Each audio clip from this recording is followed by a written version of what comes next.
Hiya. Hello, hello, hello. I'm all cozy today. I am. I'm all cozy today. I hope everyone's doing well. Don't forget to like, don't forget to subscribe. Don't forget to check out the link in the link tree with all of the stuff. With the Patreon, the toys from Womanizer, the Glow Melanin, skin products. You guys already know the drill. But most importantly, just don't forget to like and subscribe, okay? I already made a short video in regards to the Christy and Desmond Scott situation or whatever. But obviously, I wanted to do a deeper dive in regards to the situation on the live stream because I think it's important, but also, like, aren't you guys tired? Aren't you guys tired? I know I am. And this is what I'm tired of.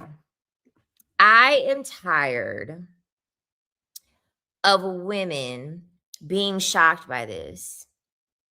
I'm so tired of women being shocked by this. Not even 6 months ago, I had to make a similar video about this in regards to the Wizard Liz. Because the same thing happened to the Wizard Liz, and everyone was like, oh my God, I can't believe it. I can't believe it. She's so pretty. She's so successful. And like they'll run down all of these lists of these things that they believe is like a shield and armor as to why they believe that someone wouldn't get cheated on. And they literally just say over and over and over the same thing for every single person. Like if it's not a content creator, then it's a celebrity. And in my head, I'm just like, these women are under spells. These women are under spells that when they're constantly under the assumption that if you're beautiful enough, you're not going to get cheated on. If you're successful enough, you're not going to get cheated on. XYZ. If you check off these boxes, you're not going to get cheated on. There is no armor, there is no shield. If a person wants to cheat on you, they're going to cheat on you. And in my opinion, this is a side effect when you listen to the information that men give you. The reason why women constantly keep getting disappointed by this stuff happening is because you all listen to men. Oh, women that cook and clean don't get cheated on. Women that are pretty don't get cheated on. Women that make X amount of money don't get cheated on. It's because you're listening to men. That's the reason why so many women believe this shit. This is why things like this shock them because they're actually believing what a man is telling them on the code to crack, the very much fake and made up code to crack to prevent them from cheating.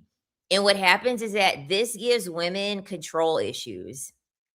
It gives women control issues because then what happens is that a lot of women are going to sit here and think, oh, well, if I do XYZ, then I'm just not going to get cheated on. And that's what men are hoping that you're doing. Because now all you're confirming is that, oh, well, you know what? Now I could cheat on her because now she's invested all of these things into not getting cheated on. So she's already made an investment. The number one thing that these men are looking for is for you to make an investment into them of some type. And obviously, with Christy, she invested her time because they've been with each other since she was 14 years old. So at some point, the man is going to get comfortable with the level of investment that you made and decide, like, you want to know what? Now's a good time to cheat. And the catalyst is going to be different for every man, but women have to quit assuming responsibility for the choices of other people. You're going to run yourself ragged doing that. You are going to be so unfulfilled and so pissed off all the time and so bitter all the time because you are under the belief and you're under the assumption that your actions can control the actions of another person.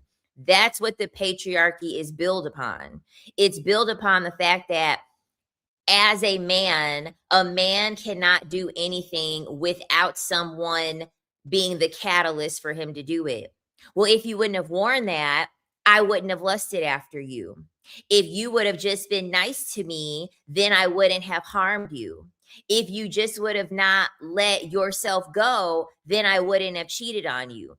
It always has to be their action had to be in reaction to something that you did. That is like the precipice of fucking patriarchy. It's the Roman Empire of patriarchy. They want all women to assume this responsibility that there are these things that you must do or not do to avoid being cheated on, to avoid being harmed, to avoid anything happening to you. When in reality, it's just men not want, it's just men trying to save face. So that way they don't have to admit the fact that they're going to cheat on you. It's them trying to evade the fact that if they want to R word you, they're going to R word you. If they want to harm you, they're going to harm you. It's really that simple. So the more you keep putting stock into like these celebrities, because I think another thing of it too is that a lot of women like to project their fantasies onto celebrities because they're holding out this confirmation that there are men that are going to be out there that don't get cheated on, or there are men out there that don't cheat on their wife or their girlfriend. There are men out there that are good men. There are, but in most cases, you're not going to get one. Like, that's the part that everyone leaves out. There are good men, yeah, and in most cases, you're not going to get one. That's the part that women don't want to tell themselves. You're not, in most cases, going to be able to experience dealing with a good man, but it just feels a lot better for you to be like, oh, this couple looks so good on social media. They're couple goals. Why in the fuck are we calling somebody couple goals when we're just seeing a picture of them? So you mean to tell me that you know exactly what's happening with a couple based off of a picture? You know exactly what's going on with a couple based off of the content that they make, the content that they choose to post, mind you, because that's also a big one. They're posting what they need to post to make money. They're not going to sit here and post their fucking arguments.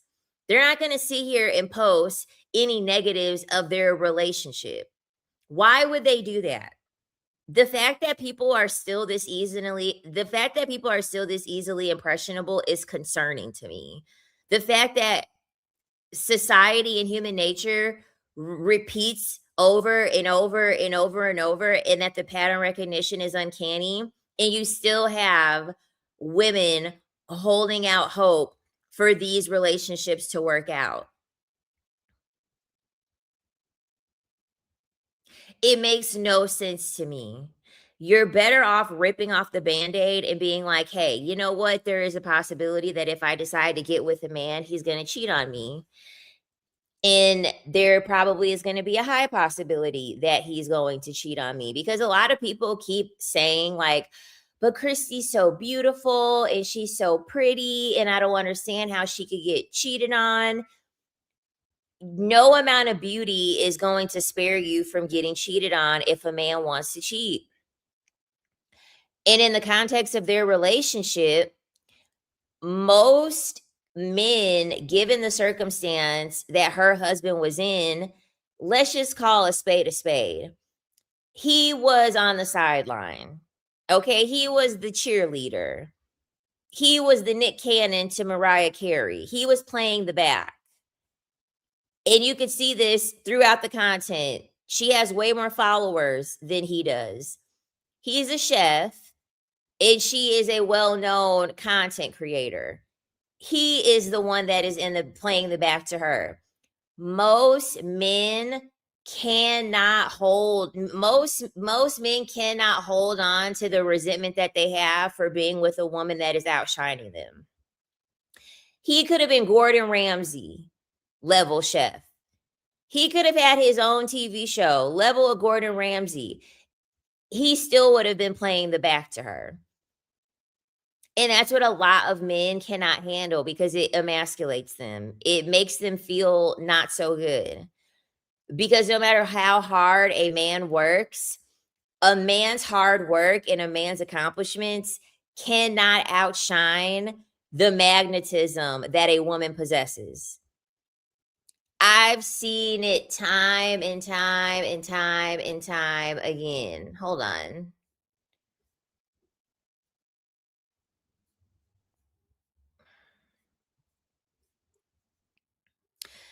So, time and time again, it's one of those things where it's like a lot of women don't wanna believe that these men are jealous of you or that these men have the propensity to be jealous of you. Yes, the fuck they do. They just mask it real well. They just hide it real well.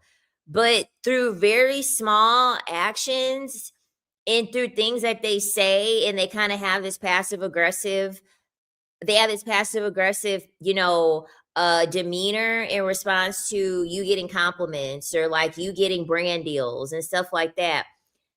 That's how you're gonna know that these men are jealous of you. They're gonna give you these backhanded compliments. They're gonna sit here and try to downplay. There are stories that I hear with female content creators that, obviously they have a lot more visibility than their partner. Their partner will literally they will talk them into taking lowball offers for creating content. They will try to get the woman to go down on the price in her media kit. They'll be like, "No, that you're asking for too much money." And the girl will be like, "How am I asking for too much money when I've had brand deals reach out to me and they've given me even more money than what I'm asking for?" Because they're so jealous that they don't want to see you succeed. No man's success is ever going to take precedence over a woman's magnetism. Because a lot of men, this is what aggravates men. Men are very fixated on the physical because the patriarchy teaches them to be fixated on the physical, right? Their money, their accomplishments, all physical things.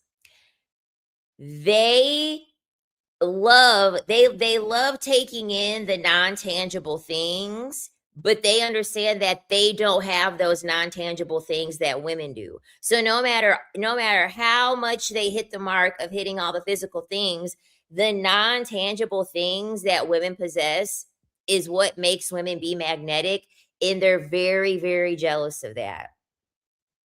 They're very resentful over the fact that they're able to have accomplishments, but they'll be beside a beautiful woman and no one's going to ask him about his accomplishments. They're going to be asking him questions about his wife. They're going to be giving the wife compliments.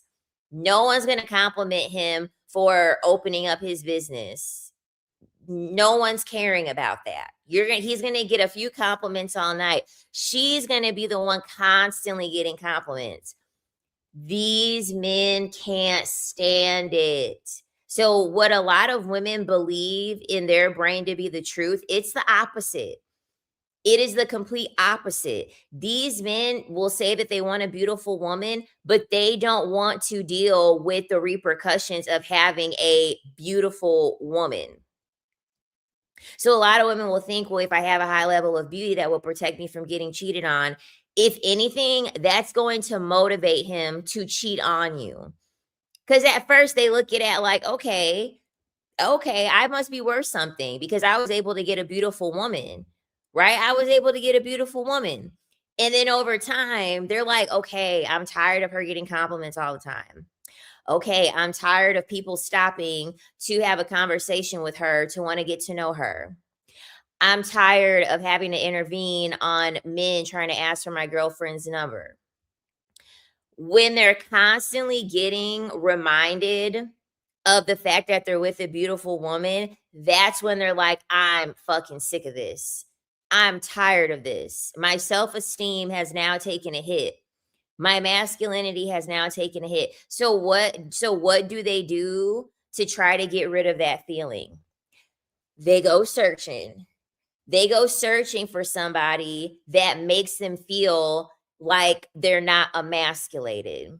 They go and search for someone that makes them feel like they're more special. They search for someone that makes them feel like, well, I'm the king, I'm the prize. So this is why a lot of women will sit here and say, he cheated on me and he cheated on me with someone that isn't even as attractive. He cheated on me with someone that is the complete opposite of me. He cheated on me with an S worker. Why? Why did he do that? The reason why he did that was because he needed his self-esteem pumped up. He needed to cheat on you with someone that he deems himself to be more superior than, because he wanted to be able to feel good and boost up his self-esteem at your expense, because he doesn't get his self-esteem boosted when he's with you. This is why no matter what you're going, this is never changing. This is never changing. This is why it is so important. It is so, so, so important as a woman that you understand what it is that you possess that is non-tangible, because men are never going to admit it. Very rarely are they going to admit it.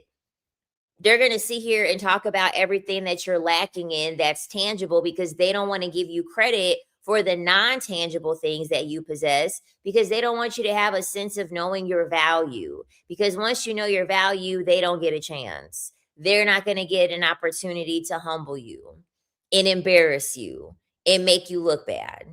So they're never going to bring it up. But as a woman, it is so important that you realize what is at stake when you decide to deal with someone. Another thing too, a lot of men are banking on the fact that you never even change in the first place. A lot of them are banking on the fact that you're never going to improve. So, like, here's the thing. Obviously, when they started creating content together, they started like every other person started, right? Content creating seems fun. I'm going to take a stab at it. Okay, cool. And then you gain a little bit of traction and you're like, oh, okay, I'm gaining some traction or whatever. I highly doubt they started creating content understanding that their platform was going to get as big as it did, especially with Chrissy being at the forefront of it. They never, ever, ever had imagined that. They just figured that everything was going to stay the same and that they just would be happening to do, creating content. Another thing too is that if a man surpasses the woman, that's normal. We're used to that. That's for a lot of women, they believe that that's how it's supposed to be. So the relationship is going to stick. The relationship, I mean, unless the woman gets sick of him, a lot of women are just kind of used to playing the back to their husband, and their husband, like, being the breadwinner or the more accomplished one. These dynamics that we're seeing between these women being the breadwinner, these women being the more accomplished one, this is going to be more commonplace. This is going to be normal. And to be quite honest, it's been like this for a very long time, but a lot of women are embarrassed and ashamed to sit here and say that they're the breadwinner. They're the breadwinner, but they're the breadwinner because their husband or boyfriend at home is bringing in no income and he's playing video games all day. But there are so many relationship dynamics where this is really what the reality of the situation is. But I feel like even if you are with someone and y'all are quote unquote equally yoked, the time that we're living in now, women have way more potential to supersede the man that they're with. And this is like a very important thing to accept and understand, because these men are not ready for that.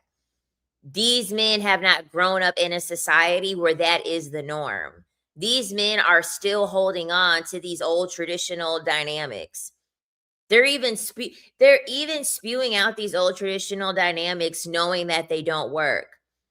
Like when they hear women complaining about cooking and cleaning. Oh, well, you shouldn't be complaining about cooking and cleaning if he's the one that is working all day and you're staying at home. That's not the reality. That's just you trying to win an argument by trying to create a traditional goalpost for modern times. 70% of women are working.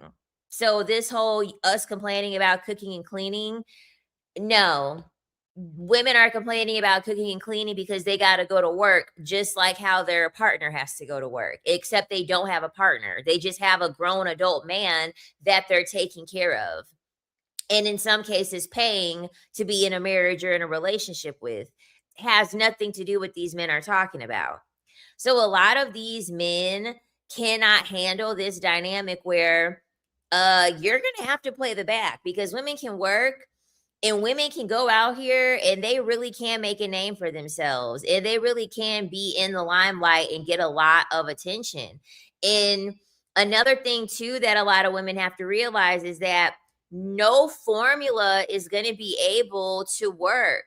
No formula is going to be able to work, because we've seen it. We've seen it. So many women are like, well, I don't want to deal with the man that's not a celebrity. You know, you'll hear it from like Keke Palmer, right? That's what Keke Palmer said. She said she didn't want to deal with anybody in the industry. She said that no, they're too egotistical and narcissistic and yada, yada, yada. She didn't want to deal with anybody that was in the industry. So guess what? She got her a regular type of man. And we all saw how that turned out. We all saw how that played out. Then you have the women that end up dealing with someone like on the same level, like a Beyonce, Jay-Z type of situation. And you see how that played out. You know what I mean? You see that she ended up still getting cheated on too. There is no type of man, whether he's at the same level, beneath you, there is no formula for you to be able to avoid these types of things. If a man wants to make the conscious decision to go cheat on you, he's just going to make that decision, and it has nothing to do with you.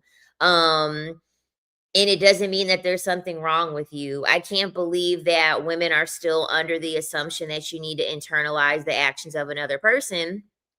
But the reason why that is because women take full stock in the value that they see in themselves based off of the behavior of another person. And to me, that's crazy.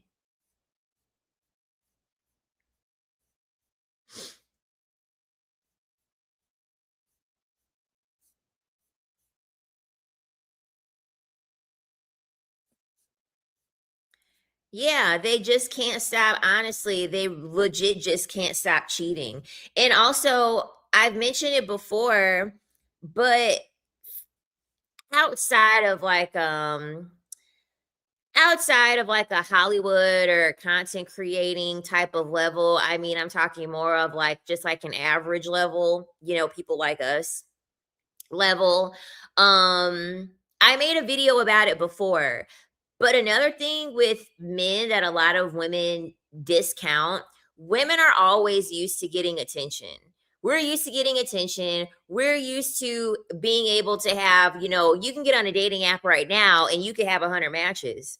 But out of those 100 matches, there's going to be 0 quality men on there. So we don't have any issue with quantity. The quality is the issue. For men, they have a quantity issue, but their quality is a lot higher than what it is that we have. For a lot of like men, average men, because quality is such an issue, they believe that if they have access to one woman, they cracked a code. They're like, yes, I was able to get married to a woman. I was able to convince a woman to get pregnant for me and have a child for me. So for a lot of men, they think, oh my God, I cracked the code. Now my ego is boosted. So this is when they want to open up the marriage. This is when they get the big head, because they were able to get one man, they were able to get one woman to do all this stuff for them. And they're like, okay, I got it now. I got it now. So then they start getting all braggadocious. And so they come up to their wife and they're like, hey, I want to open up our marriage. And the woman's over here like, I don't want to open up our marriage. And so he'll just keep asking and asking and asking and asking. And so finally, the wife will be like, okay, fine. I'll let us open up our marriage or whatever. And then they open up the marriage and the man can't get anybody. He can't get anybody. And if he can get somebody, he cannot get a fraction of the women that the woman is getting. So then they get their ego checked. And they're like, wait, damn. And then they see that the wife is enjoying herself. The wife is like, wow, this is fun. These men are putting it down. These men are over here pleasing me. This is great. This is amazing. And the man's looking over here like, no one wants me. Why does no one want me? Why no one giving me any attention? And it's like, sir, you got to be lucky that you got one woman in the first place. You thought that you cracked some code and you were going to be able to get all the women after this? No. No, she's always going to be able to have a man because men are thirsty. Men are thirsty to deal with women. So this is also what allows them to feel more comfortable to want to cheat because they want their ego boosted. They want their self-esteem boosted because they see it more as like conquering. Oh, because I mean, we can't deny the fact that Christy is beautiful. Christy's gorgeous. She's very, very, very gorgeous. And so there are a lot of men out there that's like, yeah, I'm the man. I got me a baddie. I got me a fine woman. Yeah. And then they're like, okay, I got me a fine woman. I'm bored now. What else is out there? There's got to be something better than this. There's got to be something better than this. So then they want to pump up their ego, whether they need to do it by dealing with someone that's better than who they're dealing with or someone that they perceive to be lower in the hierarchy than the woman is. And so then they'll go searching and searching and searching to try to be able to use another woman to pump up their self-esteem. And then hopefully if the woman is smart, she's just going to leave the situation altogether because a lot of women have to realize that one of the ways that men become validated is through the quote unquote quality of a woman that they possess. They literally want to be able to have the best woman and then they want more and then they want more and then they want more. They're insatiable. That's really what it is. And men are so insatiable because they don't do any inner work.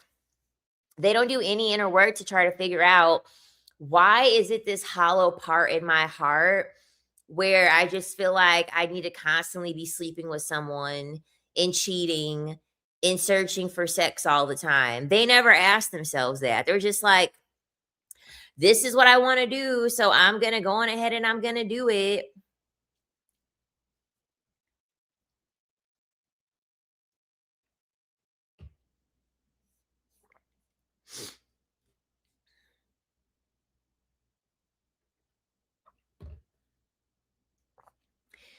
They're like, I'm too lazy. I'm too tired to figure this out. It's just easier for me to go cheat.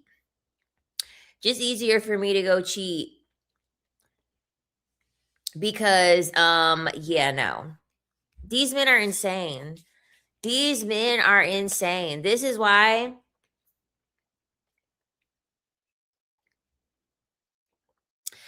I am a firm believer. You're going to ascend so much faster if you just choose to not deal with them. You are. You're going to ascend way quicker if you just decide, you want to know what? I'm not playing these games. And I'm not going to put my self-esteem into the actions of another person. That's so dangerous to do. That's so dangerous to do. What does it mean if a man says he feels like he's putting in the most effort and I'm doing nothing? He wants you to be grateful for the bare minimum, is what that means. Whenever men sit here and say, I'm putting in so much effort and you're not putting in any effort, they are trying to gaslight you and condition you into doing the bare minimum or into receiving the bare minimum. The best person, the best judge of character that'll be able to see if a person is putting in enough effort is the recipient. The person that's putting in the effort, they don't count. They don't count for them to be able to say you're putting in so much effort. You could go to work. You could go to work and you could be thinking that you're working hard. And then you go do your evaluation and they do your evaluation and they're like, you're not working hard enough. We did your evaluation and we looked at the productivity and you're not hitting the mark. The numbers are not where they need to be at. They may feel like they're doing a lot, and the reason why they feel like they're doing a lot is because they didn't do jack shit at their last job. So that's the reason why. So in their brain, they're like, I'm putting in all of this effort. I'm coming to work on time. I'm following the boss's orders. I'm doing the bare minimum at my job. I am putting in a lot of effort. No, you're not. You're putting in a lot of effort compared to the lack of effort that you were putting in before. That doesn't mean that you're putting in enough effort. That's like you living with a man, and a man never puts his trash in the trash can. And so he picks up the trash and he gets it a little bit closer to the trash can, but it still doesn't go in the trash can. And he's like, I made more effort. I picked up the trash today. I didn't just walk past it today. I put in more effort. I don't give a fuck if you picked up the trash to get it closer to the trash. It's not where it needs to be. You did not complete the task. You might have done one more thing than you normally would do, but you did not complete the task. There is still work that needs to be done. I don't ever believe a man's gauging.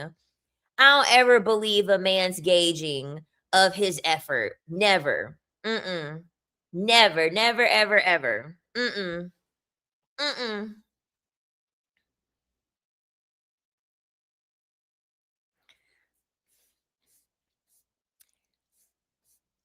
If you see the effort and you're impressed with what a man is actually doing and giving you, you'll know. They'll never have to sit here and say, I'm putting in more effort than you in the relationship. No, you're just trying to condition somebody to accept the bare minimum. Because my thing is that if someone were to tell you that you weren't putting in enough effort into the relationship, they would be able to tell you exactly where the effort is not being met. Am I not talking enough to you? Am I not checking in enough with you?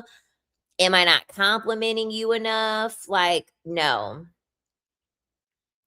Well, like I posted about it yesterday, but we'll be back on a regular live stream schedule this week in like all the weeks following. December and the beginning of January, it was just terrible. It was just terrible for me to be able to live stream. And then when I actually wanted to live stream last week, that was when I got sick. Could not believe it.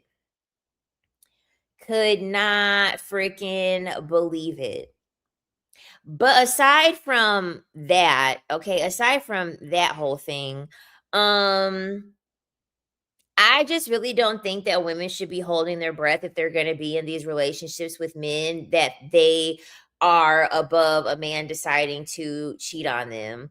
It's a decision that the man is making.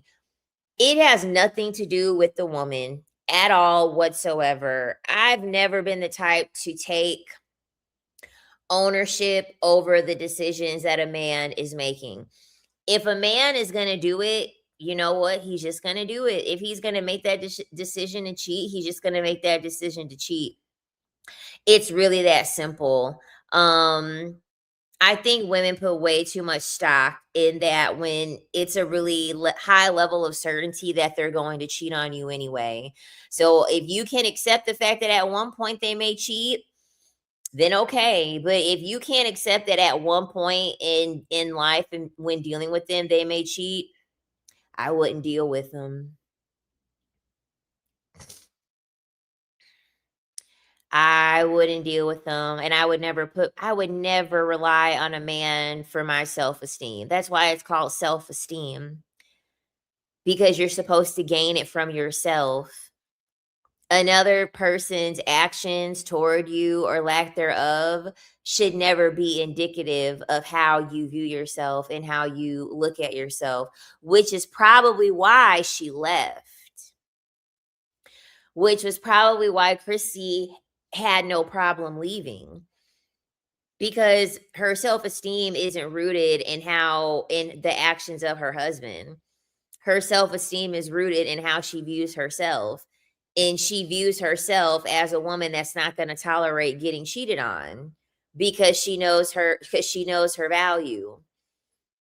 So she's like, "No, I'm walking away."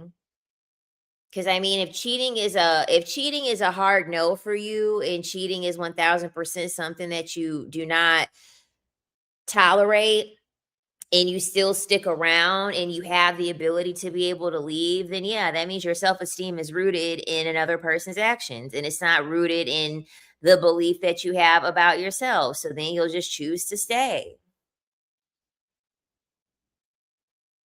Thank you. Exactly. Why does one average man's opinion matter anyways? Because, child, it doesn't. None of their opinions matter. None of their opinions matter. They don't even know what they want half the time anyway, to even have an opinion, let alone like value their opinion and what it is that they have to say. They don't even know what they want half the time.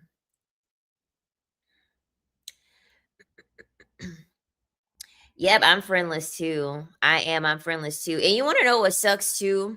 You want to know what sucks is that even if you get women that you believe that aren't male centered, they'll get in a relationship and all of a sudden they'll be male centered. Without a man, they're like, "Fuck men, I'm not dealing with these men." They'll tell you everything. They'll tell you everything that you need to hear. As soon as a man shows up and they get into a relationship, they're male centered as fuck. They're not texting you anymore. They're not hanging out with you anymore. They're like, "I'm busy. I'm busy." And then when they do hang out with you,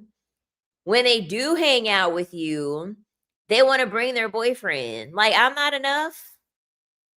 Can I you'll have a group event or something. "Can I bring my boyfriend?" No, you can't bring your boyfriend. You're with your boyfriend every time you're not with me. So you need to bring your boyfriend while you're hanging out with me? What the fuck?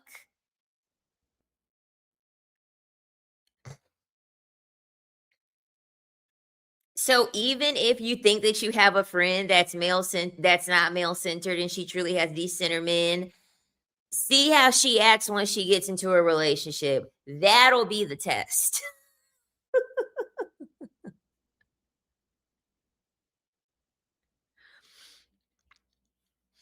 In 1000%. I think a lot of people forget that social media is a job. Social media is still a job. So everything that you see, it is a curation of whatever it is that they're trying to sell to you.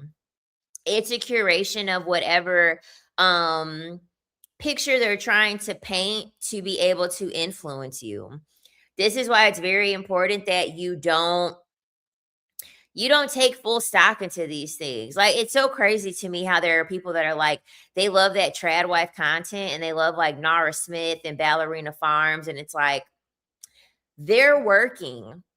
Every time you see them make content, they're working. They're not a trad wife. They're selling you the trad wife aesthetic. They're not trad wives. They're working. They're recording. They're editing. Like, do you really think Nara Smith is making that shit and she makes it right the very first time from scratch? You think she didn't take a ton of money and a ton of time and redo that recipe over and over and over and reshoot things over and over and over to be able to make that stuff that she's making?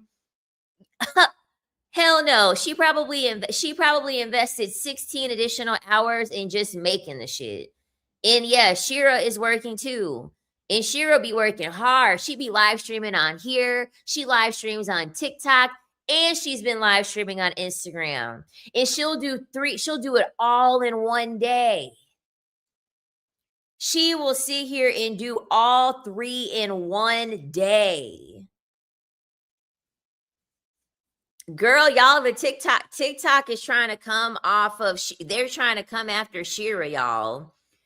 They're trying to come after Shira on TikTok, y'all. They're doing a smear campaign on you, girl. They're bringing up old dirt on Shira. I'm like, ooh, child.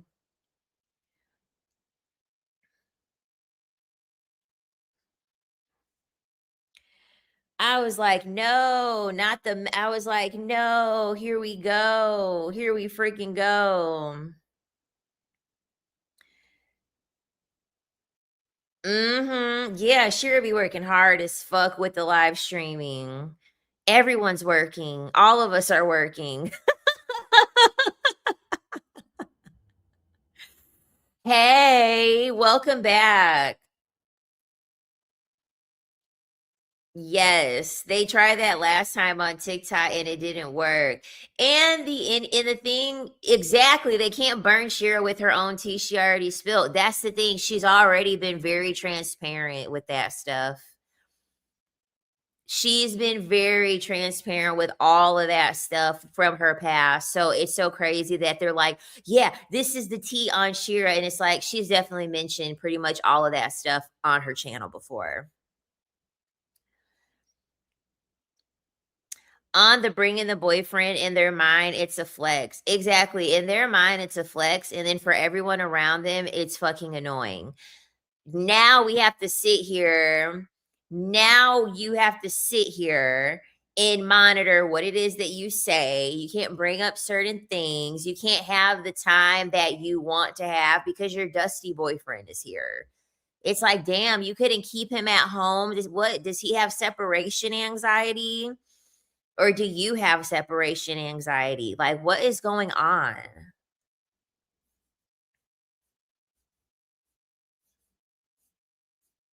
Exactly. You're single though, but these married women working extra hard is crazy. I love her though. That is one thing I can say. Like JT said, I don't have kids, so I don't have to go as hard. And that's really the fucking truth.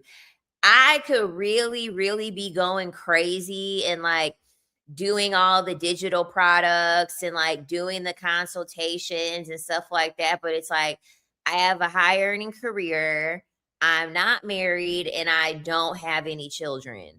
So it's like, there's no need for me to burn myself out. And I'm just going to go at the pace that I want to be able to go. But working that hard and you're married and then you have children, ooh, I can't. I can't.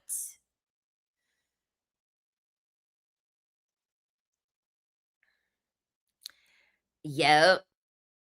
Yep, they pick up everything and they just leave to go deal with their boyfriend, and I'm like, "Oh my god, a man would never do this for a woman." A man would never sit here and decide to pick up everything and decide like, "Oh, I'm gonna go, go do everything, on my girlfriend wherever she's living," unless they're homeless. Unless they're homosexual, then they'll pack up in a heartbeat. Only men that don't have anything are gonna be willing to do that. They're like, "My lease is up. My lease is up. Yeah, I'll travel 6 states across the country to live with you."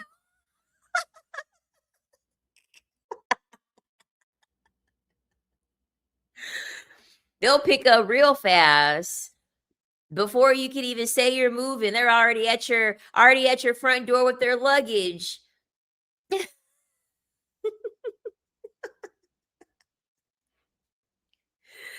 Any other time, they're like, "I'm not doing all of that.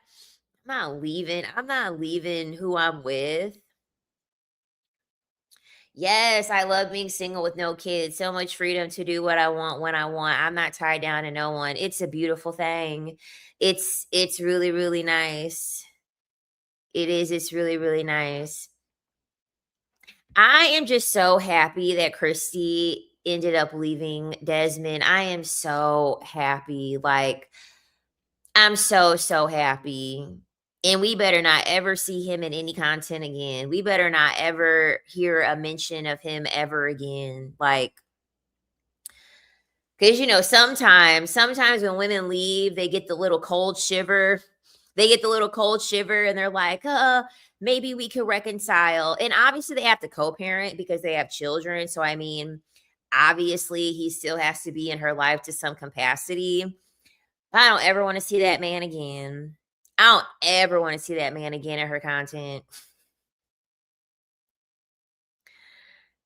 And I feel like when you're really good with energy and you understand micro expressions and you understand how people carry themselves, you could see the disconnect in their, you could see the disconnect between them for a very long time in their content.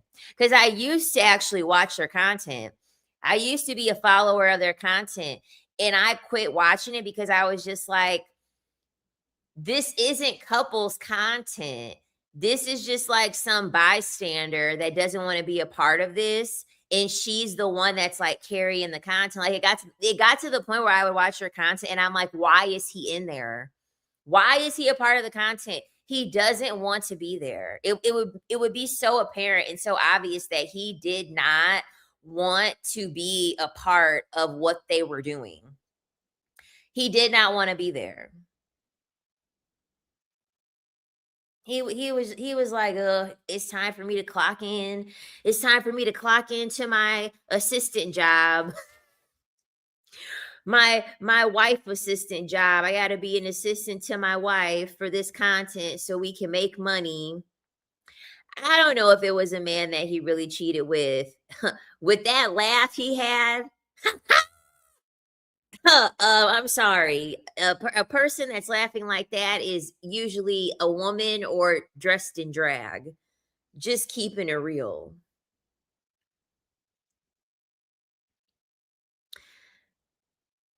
I'm not trying to hear a straight man laugh like that. I am not trying to hear a straight man laugh like that. Like, no, you could tell none of that stuff was funny to him. He was over it. Some of the decentering men content creators are male centered as hell, for my opinion. Yes. She said Desmond Perry. So I wouldn't be shocked, but the him cheating on her with a man, totally a rumor from TikTok. It's just when I was looking it up and I was trying to get more information, I kept running into videos and they were like, "Yeah, like he might have cheated on her with a man. He might have cheated on her with a man." Cuz I mean, honestly, and this is no diss to like her self-esteem or anything like that, or no diss to her self-worth.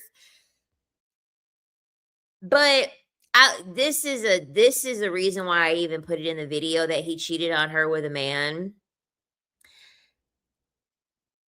Most women, if they hear that their man is cheating, you're thinking that it's a woman, right? You're thinking that it's a woman. So it's kind of one of those things where it's been so normalized, you kind of have a prepared reaction, and it can make it be a little bit easier to want to stay. But if a woman got cheated on with a man, I would 1000% expect for her to get the fuck out of there. I would expect for her to be like, "I can't compete with a man. Like, you cheated on me with a man, I'm out of there. Like, there's nothing to even talk about." Like how do you even, like, I kind of feel like that's a hard pass at that point. So that's also another reason why I'm kind of like, either her self-esteem is really, really high and she decided to leave just knowing that he cheated on her with a woman, or he cheated on her with a man. It can only be one of the two. It can only be one of the two.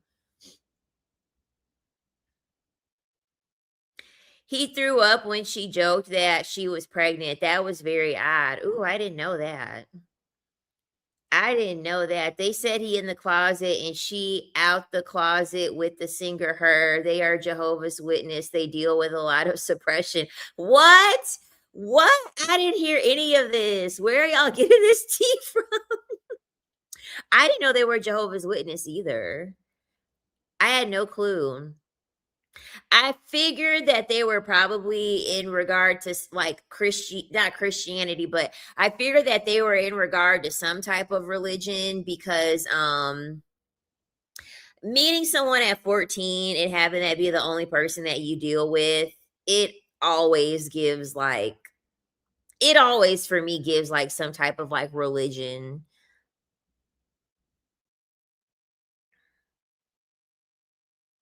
Oh, so they said that they're related. I didn't know that. That's cool.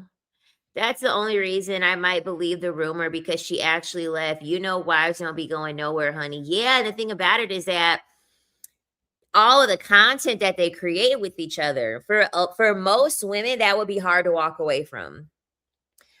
The person that you've known since you were 14, the only person that you most likely done laid up with since you were 14, and you're financially tied to them with creating content, and they just built a house with each other. I'm sorry. He had to have cheated on her with a man.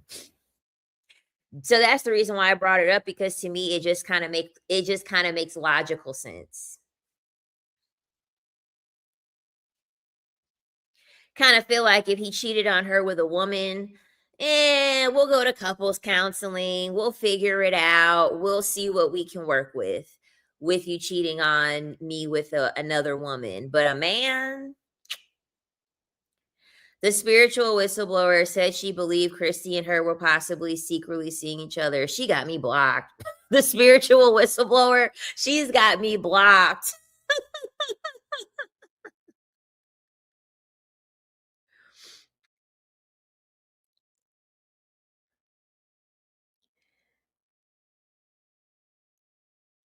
She hates me. Spiritual whistleblower hates me. She actually made a video. She made a video about me and she was like, I'm not going to, y'all know the whistleblower, spiritual whistleblower, she'd be cussing. She could cuss good. She was like, I'm not going to give that bitch a platform and say what her name is. But when her and Shira had beef, they had beef back in 2024 and the spiritual whistleblower could not bring up Shira's name. And she was saying how Shira was, she was saying Shira was a narcissist and stuff like that. And so I had pretty much made a video in response. And I was like, child, I was like, she cannot get her name. I said, she cannot get Shira's name out of her freaking mouth.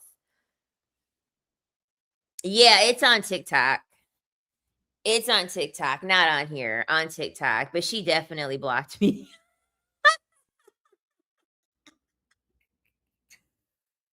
She blocked my ass.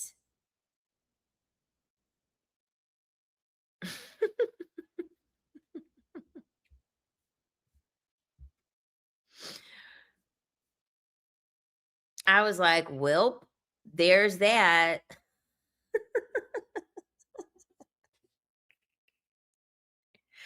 And the thing about it is that, like, the thing about it is that she does have, like, really good takes or whatever. Like, honestly, when I would watch her content, when I have the ability to be able to watch it, she does have really, really good, she does have really, really good takes. But I was like, girl, I was like, you're still talking about Shira, and Shira has not addressed you.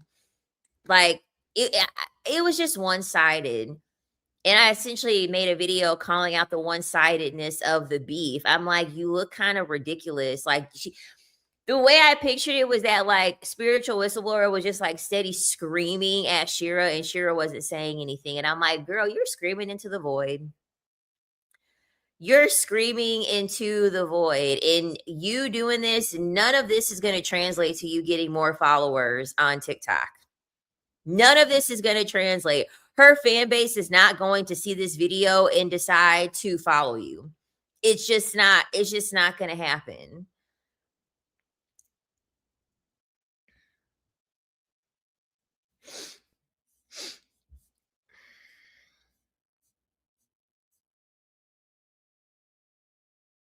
She said she told us she's a Libra, then proceeds to say, "Don't bring up zodiac signs." So I unfollowed her. LOL, she's a Libra. Yeah, that's weird.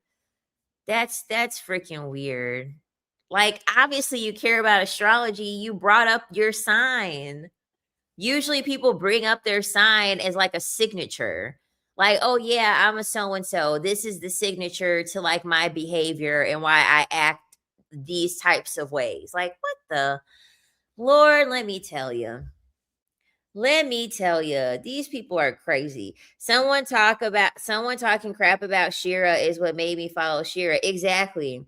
Like, what people don't realize is that whenever you make these think pieces on people and like you negatively call them out, people are going to go to their profile because they want to know what the fuck you're talking about. Like, they wanna get the scoop, they wanna get clarification on what it is that you're seeing to go as far as to decide to make a video, so it's like, all you're doing is just funneling people that have a curiosity to go watch their content, like exactly, bad publicity is good publicity, 1,000%, it's like, come on. This was so long ago. This was back in 2024. And like I said before, she didn't say my actual name. She said, I'm not going to give this bitch a platform. But I know the video was about me because the video went viral. And the thing about it was that I impersonated her. So the video went super viral. Like I put the glasses on and everything. I impersonated her and I was like cussing and all that stuff like her, pretending that I was her. And the video went really viral. So I know that I know that that's who she was talking about. She was talking about me because TikTok is messy. TikTok is messy. They'll make sure that whoever you're talking about, the video is going to go right into the hands of that person. Yeah, I did.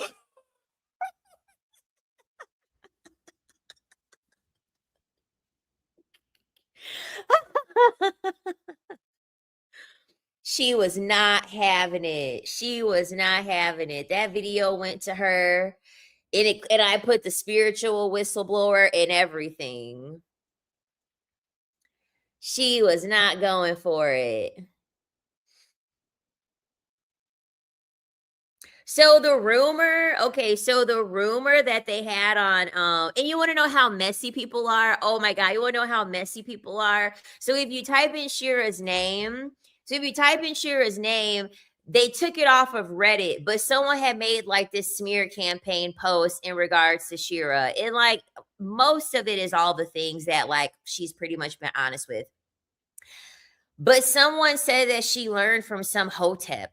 She learned a lot of these things from like some spiritual hotep man that she used to date, which I don't even know. I don't even know.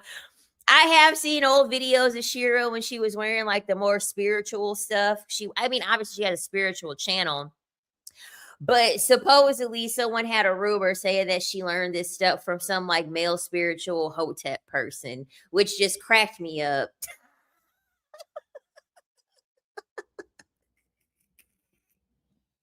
I don't know why that rumor cracked me up. I was like, a hotep?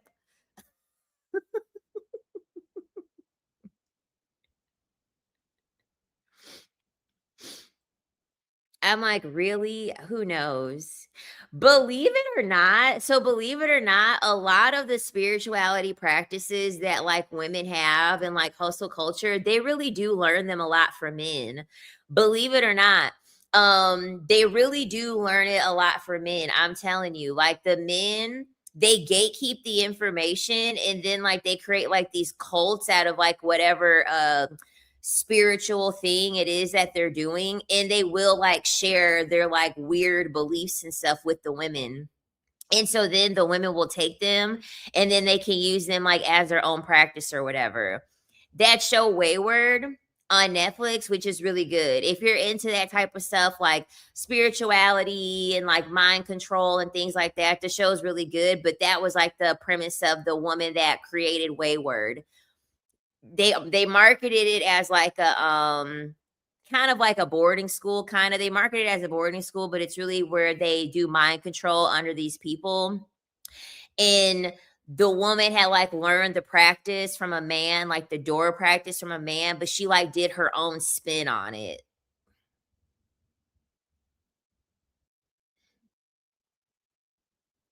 Exactly. Shira is for comedic relief. Yeah, a girl asked me today if I ever read The Secret, and I was like, no, I have not read The Secret. Anytime they make something real popular and celebrities are like, yeah, I read the book, because a ton of celebrities always say that they read The Secret and it's like the best book ever. That's how you know it's like propaganda. That's how you know it's just like a bunch of bullshit when it's a ton of celebrities co-signing on it. But yeah, Shira is for comedic relief. Like it's so clear and obvious when she's being sarcastic. Wait, was that with Tony Collette as a cult leader? Hold on. Let me make sure that that's the right actress's name. Correct. Yeah, Tony Collette. Yeah, it was her. That show was good. I really liked it.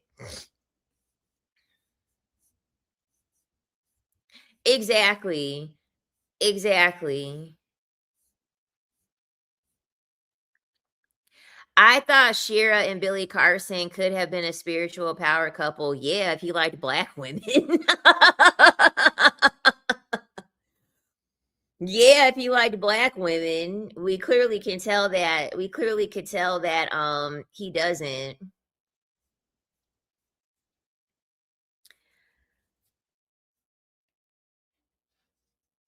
Shira is 1000% uncancelable, whatever word, however you'll say it. She can't get canceled. I thought Billy Carson didn't like anybody. He likes the Asian that he's married to.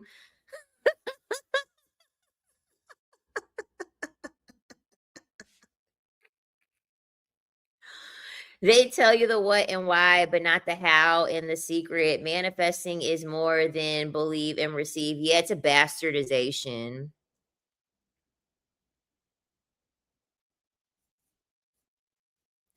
Really? They're divorced? What? Hold on. You're all are what? Let me see.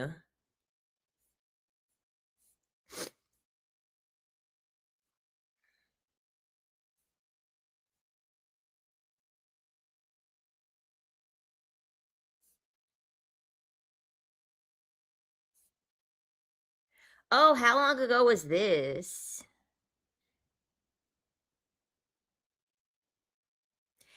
It looks like they've been divorced for a while. I don't watch his like content anymore.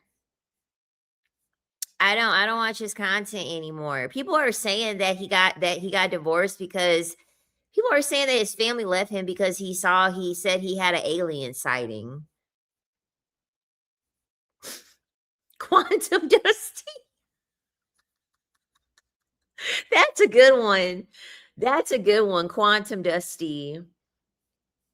I am hollering. That's a good one.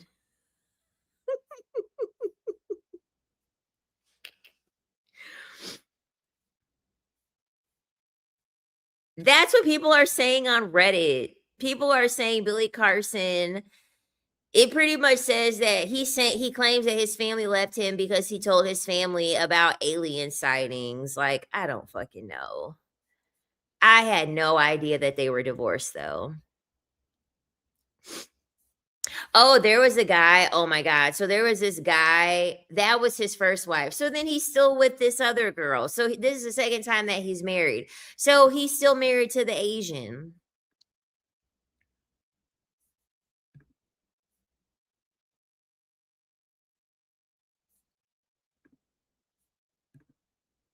Wait, no, it can't be because they're saying that this woman's name is Elizabeth.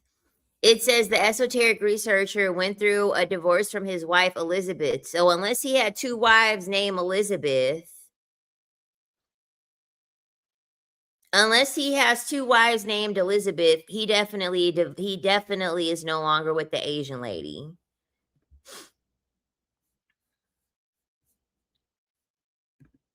Let me look at her social media. The social media will reveal everything.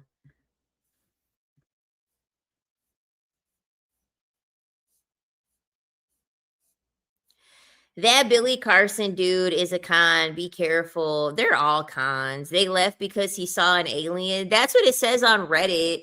It says he had alien sightings, and they said that he saw aliens in their living room, and they decided to pack up and leave. They said, "Okay." They said, "Okay, Ninja, you taking this too far. We're supposed to be keeping this at the fact that we're trying to make money off of this stuff. You aren't supposed to spill this into the real world. We're only supposed to just do this stuff to make money off of people. You're over here talking about aliens and shit. No." There was a guy that I went to high school with. He graduated 2 years before me. And he's a dusty dude. He like you could tell life has been hard on him. You could tell life has been very hard on him. But anyway, I had talked to him for a little bit and he knew that I was like a spiritual person or whatever. And like the thing about it is I personally just don't like I don't like dealing with men. That's the first thing. But when men have ties to spirituality, it gives me the ick. It gives me the ick because they usually use it for nefarious behavior and nefarious activity, and so I just simply don't trust talking to them in regards to spirituality, and so this guy thought that he could connect with me over his understanding knowing that I was into spirituality.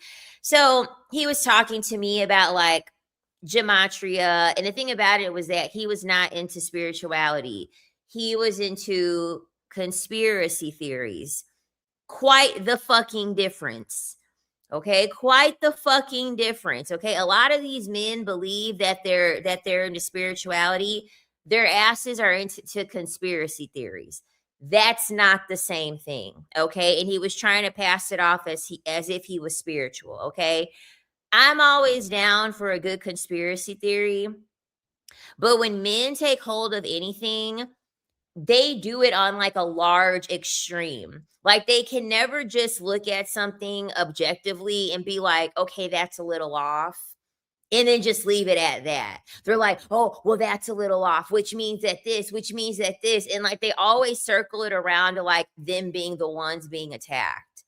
Like that's usually what men do with conspiracy theories. They like find something and they do these little loops and all these little circles to bring it back at how they're a victim somehow. It's amazing how they're able to do that. So anyway, he pretty much told me the same thing. He was like, my wife got divorced from me because I was going down all of these rabbit holes and she just couldn't accept the fact that I was like gaining all of this enlightenment. And so I had him like explain to me more on like what his thinkings were and stuff like that. It was a ton of fucking conspiracy theories. I'm like, okay, dude. Okay, dude. Like I could see why she divorced you because this is too much. Did he say he could feel God in you? I'm hollering.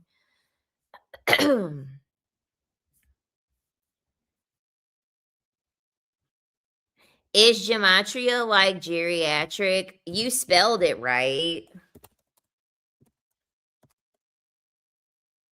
Yeah, you spelled it right. Gematria. It's an interpretation between numbers and letters, essentially. That's what gematria is. And so I forgot what he was using gematria for.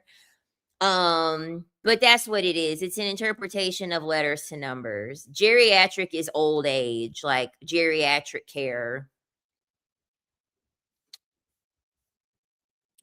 When they say they are religious or spiritual, I am like another con artist. Exactly. He's the type to work as the Chuck E. Cheese mascot. I'm hollering. I'm hollering. No, 1,000%. 1,000%. Oh my God. I've been watching. So if you're new here on the live stream, the last like hour 10, 15 minutes, it's just girl talk. Okay. I can only talk so much about the subject matter, and I'm a certified yapper. Okay. So the fact that I can talk a good 30 to 45 minutes about the subject matter should already be impressive to you. Okay. Anything after like the 45-minute hour mark, we're just shooting the shit. Okay. It's just fun. It ain't like us decentered male girlies have a whole lot of friends outside of what we share on the internet and the community that we have with each other. So this is just an opportunity for, us to just be besties, right? For us to just be cool. So, y'all, I have been watching Takedown. I have been watching Takedown with Chris Hansen. I cannot. This show isn't funny because obviously it's the spinoff of How to Catch a Predator. To Catch a Predator with Chris Hansen, the same exact host. But they have a channel on here, True Blue, and so they gave him his own show called Takedown. And so they have all of these free episodes, and they're like half an hour episodes. And oh my goodness. Oh my freaking goodness. Where is my phone? My phone needs to be charging. That's where it needs to be. It needs to be on the goddamn charger. Yes. So Chris Hansen has a show. It's called Takedown. It's called Takedown on YouTube. Okay. Let me find it. Let me find the transcripts. Him reading the fucking transcripts. Like he would read the transcripts on To Catch a Predator, but like because it had to be for TV, it obviously had to be edited, and like, you know, back then, like everything had to be politically correct. So like he couldn't be like crass with it. He couldn't be blunt with it. On Takedown, oh baby, there's no editing. He is not. Oh my God, let me find it. Oh my gosh.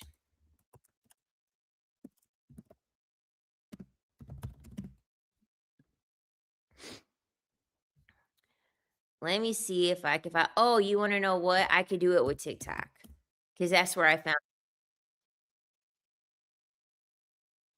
Let me. I gotta find it.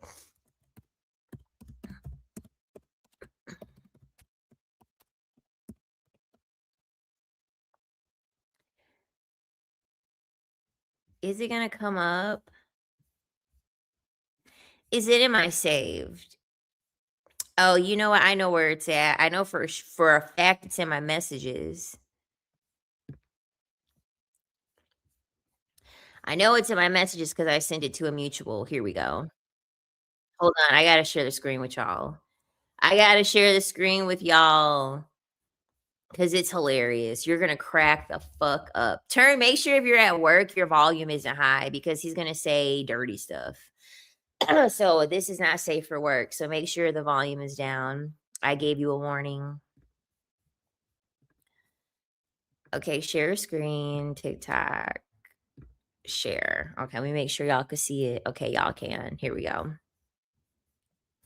Make sure the volume is up. Okay. This fool Chris Hansen is. Why does he read stuff like this, y'all? Look at this. I'm dying right now. Look at this. What about all this sex talk here? Yeah, you cool if I come over and give you this big dick today when I get off? She asked if you're okay if she was a virgin. Oh, God. I'll go slow, you say. Yes, baby, I will be gentle. Have you ever sucked a big dick before? We just made that up? Get him, Chris! Get him! Pretend? Over there with the dumb look. Well, that's what you said. Oh, you my talked God. about her sucking your big dick. What other conclusion is wrong? These are your words. Oh, get him, Chris. This fool Chris Hansen. Oh my gosh. And the best part is that you can watch this shit on YouTube. It's Takedown. Takedown. TAKEDOWN. It's Takedown here on YouTube. True Blue is the channel. All of the episodes are here on fucking YouTube. And he has this energy. He has this energy with every single predator that he catches. Every single predator that he catches, he'll read these transcripts like what? Oh, one was so funny. So per usual, it's some creepy ass old man, and usually the girl is 15 years old. They tend to always go for like the 15-year-old girl. And so it was Valentine's Day for one of these predators to try to go see this girl. And so Chris Hansen is like grilling the guy or whatever, right? And, you know, he's like, well, you know, you said you wanted to eat her pussy. You know, what did you mean by that? You know, you said, I want to get you so wet. What did you mean by that? And so because sometimes what the men will do, because the girl is young, they'll stop at a convenience store and they'll go get like some candy or like some soda and stuff like that. And so usually that's what the guys will do. And so he said, wow. So it was Valentine's Day. He said, so wow, you wanted to kick off your Valentine's Day, huh? He said, you didn't even bring her any candy. You didn't even bring her any flowers. And it's Valentine's Day. You were just going to come here and get your rocks off and leave.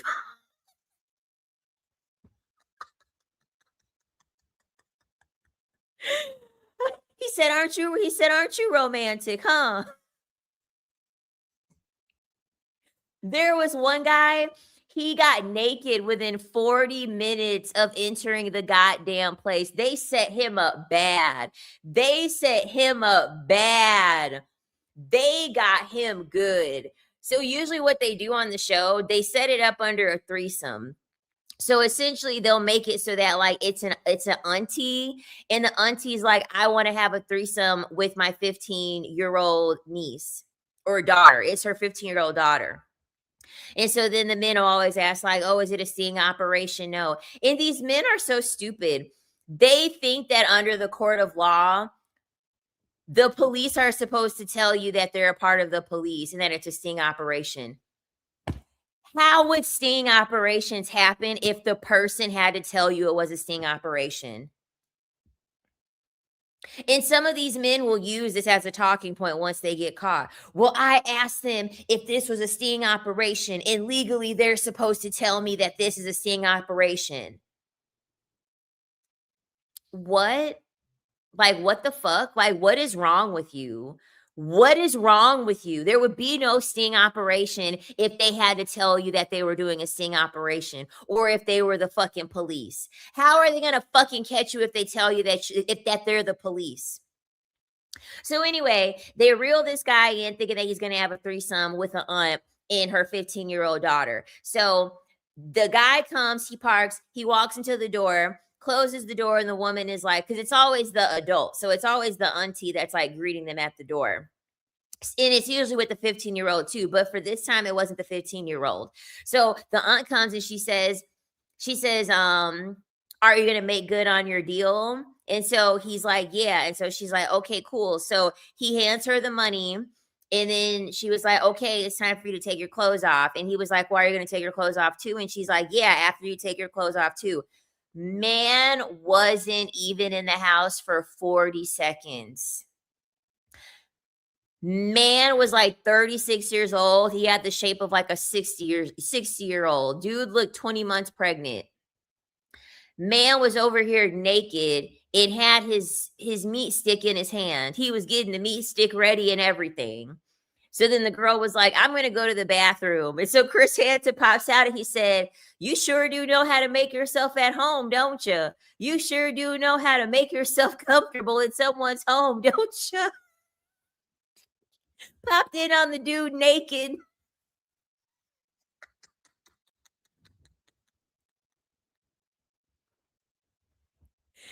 Oh my God, Chris. The comebacks, man. The comebacks Chris Hansen be having. He's so clever. He said, you sure do know how to make yourself at home. So this one is a white guy, but I did see the Indian guy that was naked too, but this one was a white guy. I was like, damn, I've been watching Takedown for the past like 2 days, and it's from that TikTok. It's from that TikTok that I just showed y'all. Because what the French toast? And then the thing about it, like, oh my gosh, the more that I watch Takedown, the more that I watch it, it's amazing to me that law enforcement, it's amazing that we even have crime. That's how you know that like the police and law enforcement, they have to have crime happen in order for them to have a job, because they know how to fucking stop the crime. They know exactly what to do, because every single time the behavior is incredibly predictable. They all say the same exact things. Oh, well, I wasn't going to do anything. I wasn't going to do anything. Or they say, nothing happened. I didn't commit a crime. And it's like, no shit, nothing happened. You were just stopped. You were just intercepted from fucking creating a crime, from committing a crime. You've been intercepted. What do you mean? I didn't commit a crime. I didn't do anything. Because you've been stopped. What are we talking about? And then they sit here and say, oh, well, I didn't know she was 15. And then Chris Hansen will read off the transcript, and it's like, sir, you said that it was your fantasy to be with a 15-year-old. I thought she was 19. Or they'll say they thought it was a joke. They'll be like, I thought it was a joke. I didn't think that she was actually serious being 15. So it's like, you drove 2 hours for a joke? You invested 2 hours? Because some of these men be traveling far. Okay, some of these men be traveling super far to do this. And they'll sit here and be like, well, I just wanted to protect her. I was just trying to protect her. And I love Chris Hansen because Chris Hansen, he tries to, because like I said before, he knows the behavior is predictable. And so what a lot of people do when they commit a crime, they try to disassociate by not like humanizing or by not giving what they did a name or by not being specific. So like if you ever watch like true crime and there's like a homicide, the man will never say like the name of the victim that he killed. He'll just say they. And they won't even go as far as to gender the person because they want to be so far removed from the fact that they did what they did. They want to give as less specification as possible. And so what a lot of these men will do when like Chris Hansen is trying to have them like recollect like what they did or whatever, they'll admit to the fact that like they wanted to sleep with someone. Like he'll say like, you know, I want to stretch that pussy out. What does that mean? What do you mean by that? Well, I mean, it means that I wanted to sleep with her. It means I wanted to have sex. Oh, so you wanted to stretch the pussy out of a 15-year-old. And he'll add the 15-year-old part because they just want to reduce it down. They just want to reduce it down to like, oh, well, it was just a girl. And he's like, no, it was a 15-year-old girl that you wanted to do this to. Like this was a 15-year-old. Though these men be talking horrible to these young girls, disgusting to these young girls. And then I guess this is lingo because so this is a thing too. You could tell that they're repeat offenders and they've been doing it. They just haven't gotten caught because they all use the same like lingo. So they'll say bareback. And he always asks them about bareback. He always asks them about condoms. He's like, did you bring condoms? I shouldn't be laughing, but Chris Hansen usually asks the perpetrator if they brought condoms, and he'll call them out on that too. He'll be like, wow, you didn't even bring condoms. You didn't even want to protect somebody. You didn't even want to protect yourself. And they'll say bareback. He'd be like, what'd you mean by bareback? What'd you mean by that? So they literally are asking a 15-year-old if they don't want protection or not. And then they'll sit here and they'll sit here and claim like, well, I don't want to sleep with that person. Insane. We're talking about Takedown. It's a show here on YouTube with Chris Hansen. If you ever watch To Catch a Predator, the old school TV show with Chris Hansen, it's his show. It's his show. But obviously they canceled To Catch a Predator because it was getting hot. It was getting too hot on that show. Because they were coming after politicians and people in the government. And they said, oh, no, you're exposing too much. We got to get rid of this show. So he ended up getting his own spinoff show through True Blue. And so they have Takedown here on YouTube. Yep.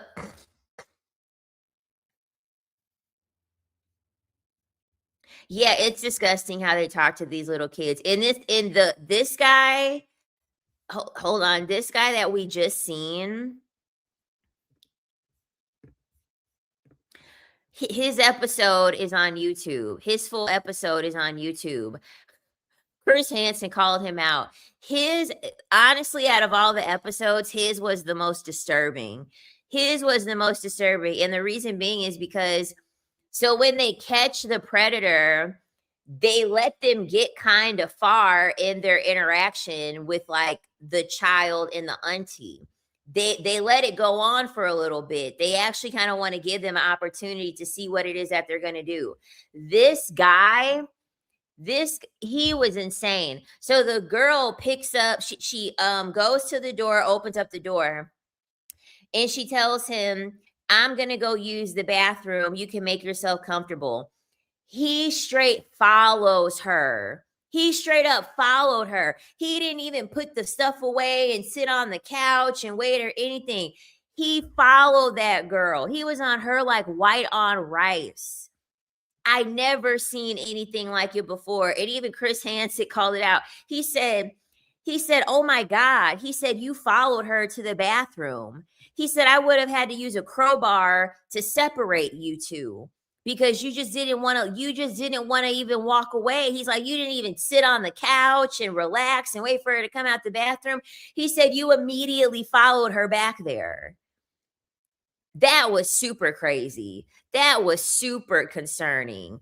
Like, it's already bad enough you're there. You just gonna go straight.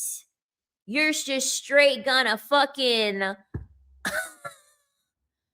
I was like, oh my God. And another thing too, a lot of those guys are around my age. That's another thing that I noticed. Don't get me wrong, there definitely were plenty of creepy ass, old ass men on there that were 60. But most of the episodes that I seen, they were men around my age, anywhere between 33 to 36. A lot of those men were actually relatively young. That's concerning.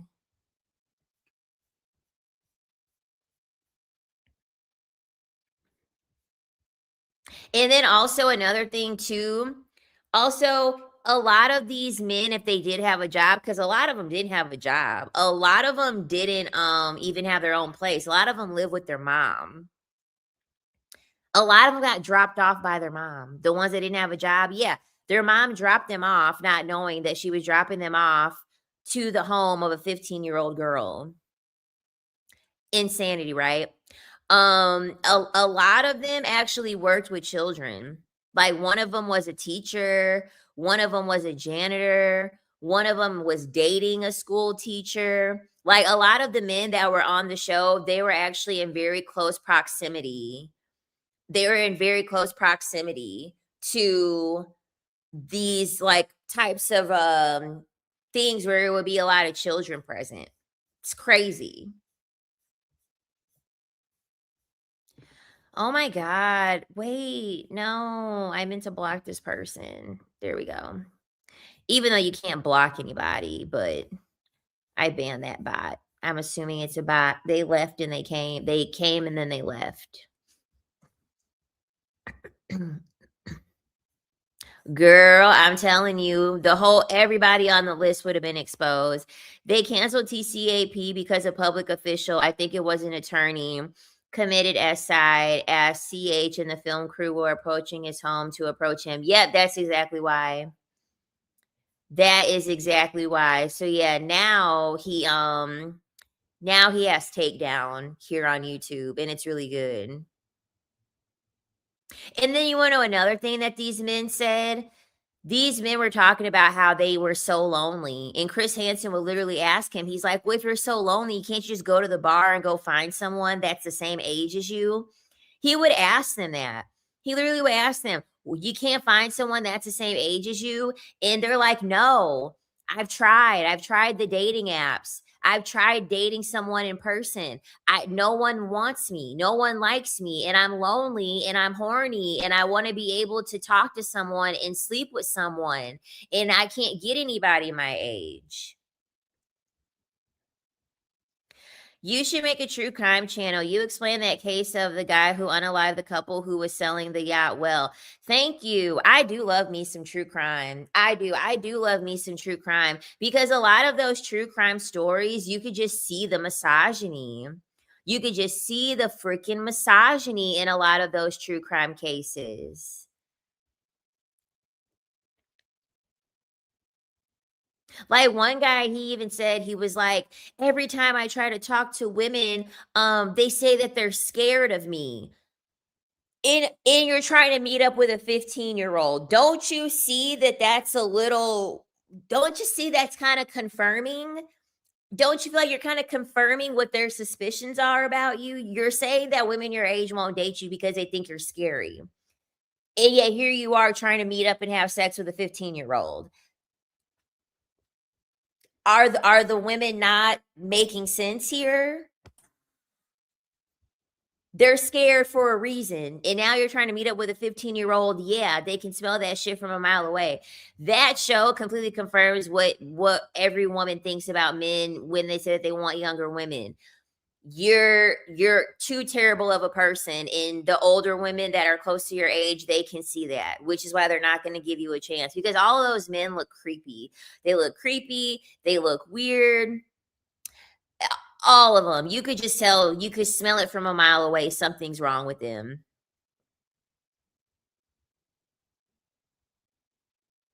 And then these men will study, then they'll lie and they'll say, I've never done this before. And Chris Hansen will call them out on that. He's like, so you just decided to wake up one day and decide that today would be a good day that you were going to go try to sleep with a teenager and you're 26. Today's the day that you decided that you were going to do that. And then a lot of these men, they already have like a record. So it's like, okay, well, in between the time you were caught the first time and then now you've been caught again, you mean to tell me this is the first time you've done it since? Of course not.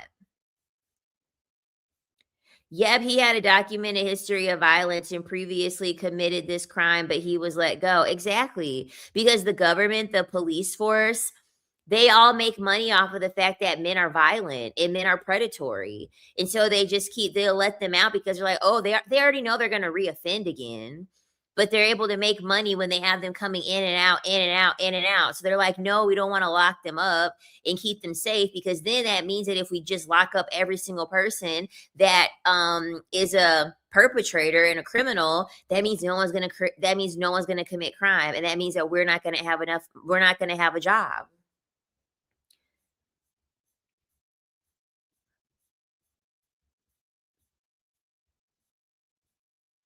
Like, it was insane. It was absolutely insane. I just couldn't get over how many men were around my age. It was a lot of men. Most of the episodes that I've seen, most of those men were around my age. It was super concerning.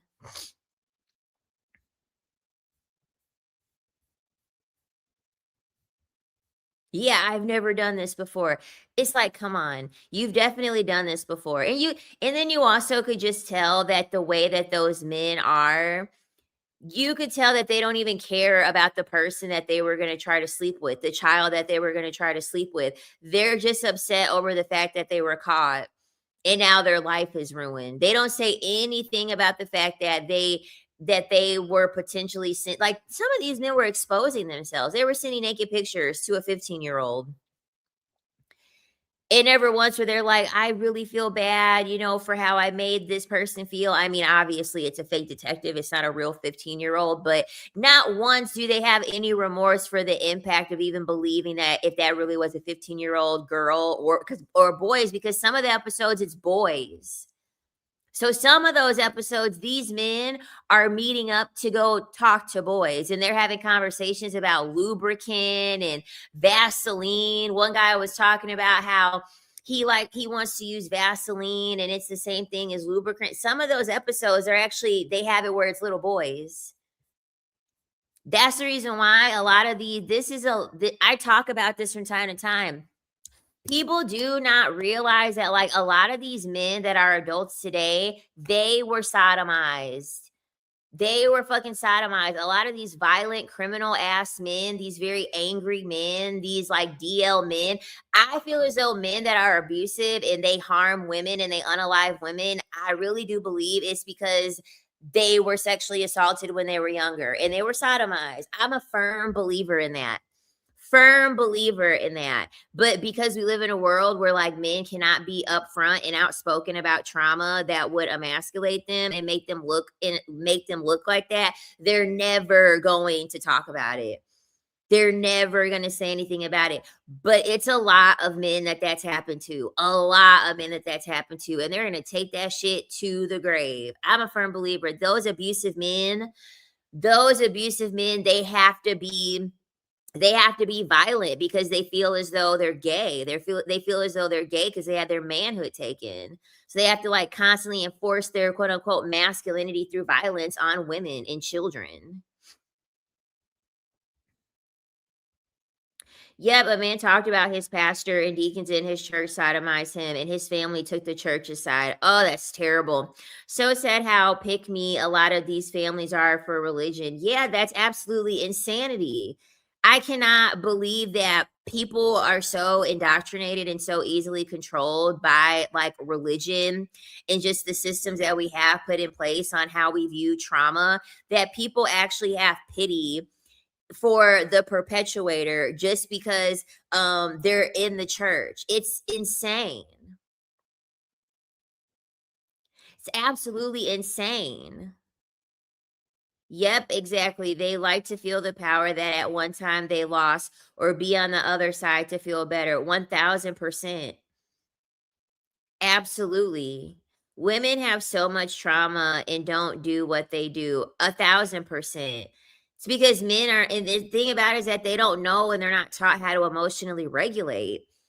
They don't care about emotionally regulating anything. So in their brain, they're just like, I'm allowed to be angry and I'm allowed to take it out on whoever I want to take it out on simply because I'm angry. And it's like, that's not how life works. Like, your trauma doesn't give you a pass to harm people.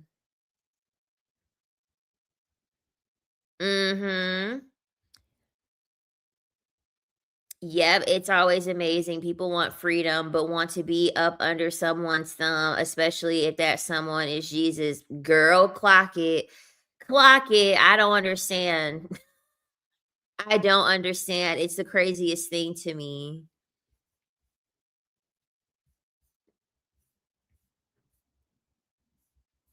Because there was even this was actually in Indiana. There was a pastor, he was preaching, and there was a woman that came forward and said that the pastor had sexually assaulted her in the church when she was 16.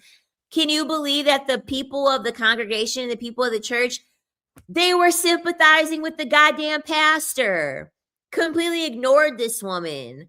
Completely was just like, oh, pastor, like let's put our hands on pastor and let's just acknowledge the fact that he was overtaken at that time. And then the pastor didn't even deny it. The pastor was like, you weren't 16, you were 19 when that happened. He didn't even deny it. He didn't even deny that he sexually assaulted someone. He just tried to make it seem as if she was a liar and that he did not sexually assault a minor. And they literally had the nerve to sit here and empathize with the pastor and make him out to be the victim. It is insane. And I cannot believe that women still sign up for this craziness to be a part of religion and to be a part of the church. They are not looking out for you at all.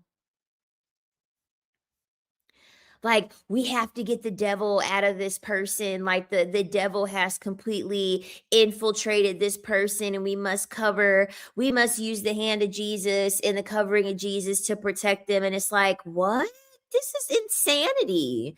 That's how you know religion is just created to protect predators and to protect really awful people. And I seen a TikTok. I didn't even know this. Did y'all know that churches have SA insurance? They have SA insurance. They literally have insurance that the church buys to protect them from charges where it's like sexual assault, molestation, etc., etc. The church literally pays for insurance for that. Yeah, I'm so serious. The church pays for it. So obviously, in order for there to be insurance, it must be commonplace for them to do it, because why would you need insurance for something like that? Why would that even be a thing? Yeah, I'm so serious.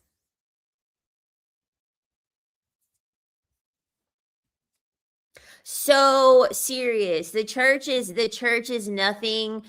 The church is nothing but a tool for evil people to go to make them feel as if they're not evil. That's really all it is. Cause honestly, I knew that religion was weird when they would talk about repenting. They're like, you need to repent, you need to repent. And I'm like, okay, if you can like commit a sin and then you can repent, you'll just keep doing the sin and you'll keep doing worse sins because you already feel as though through repentance you'll be forgiven, and it's as if you never committed a sin. What type of like it just made no sense to me. I was like, wouldn't that make people feel comfortable to continuously keep sinning if they know they're going to be forgiven? Like, what's the point of putting all these rules within religion then if you can quote unquote repent? It made no sense to me. Oh, and the ties. Oh my God, the ties used to piss me off. I'm like, why do people have to come up in this church and they're supposed to give you 10%? For what? For what? It's just absolutely crazy to me. Makes no sense. School, churches, nursing home, childcare, etc. all have SA and M. Oh, you work in the insurance industry. I just think it's very odd. Like, okay, schools, I get it. Nursing homes, I get it. Childcare, I get it. But churches? Churches?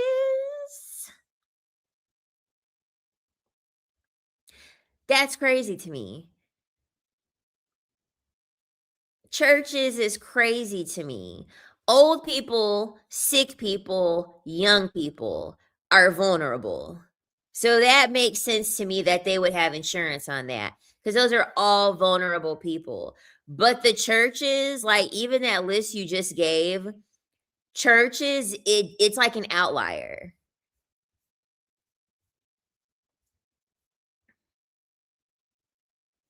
I know, and you'll have women sitting here saying that they want a God-fearing man. I'm like, a God-fearing man? What? They'll be like, my husband, he needs to be in the church. He needs to read his Bible. I'm like, you people are under spells. You people are under spells. What are you talking about? These men, these Bible thumping men, these men are going to feel like I could just put you through the mud and I'll still have support. I'll still have people behind me and supporting me. I don't even need to be nice to you or be respectful or anything like that. I have a whole congregation backing me.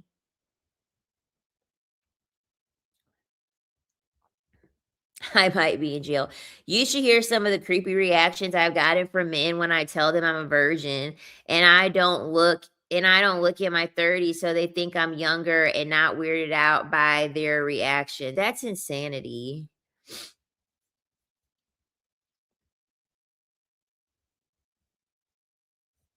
I want a woman-fearing man only. I heard that.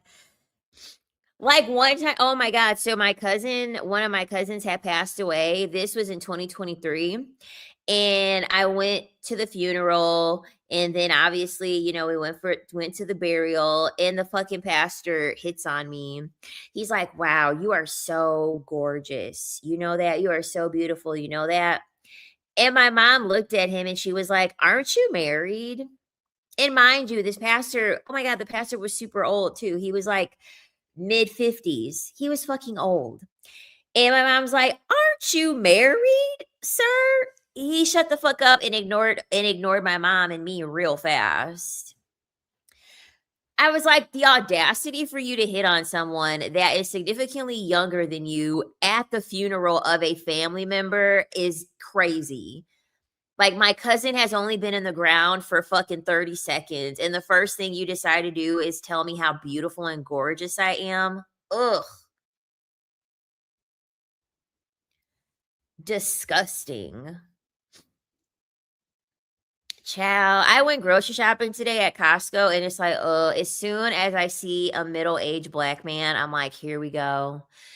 Here we go. They're gonna stare. They're gonna look. there was the Costco worker. You're beautiful. You're beautiful. And he was respectful. Okay, whatever. He was respectful. So I was like, thank you. I was like, thanks. And didn't make any eye contact and kept it moving. But I'm like, ugh. When I see the elderly black man, I'm like, here we go. Here we go. Here we go.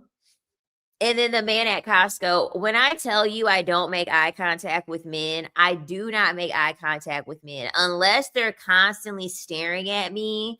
Then I'll make eye contact because I'm like, okay, I need to be on guard in case you get crazy because obviously you're fucking crazy staring at me. So we're going to out crazy one another if you're going to continuously keep staring.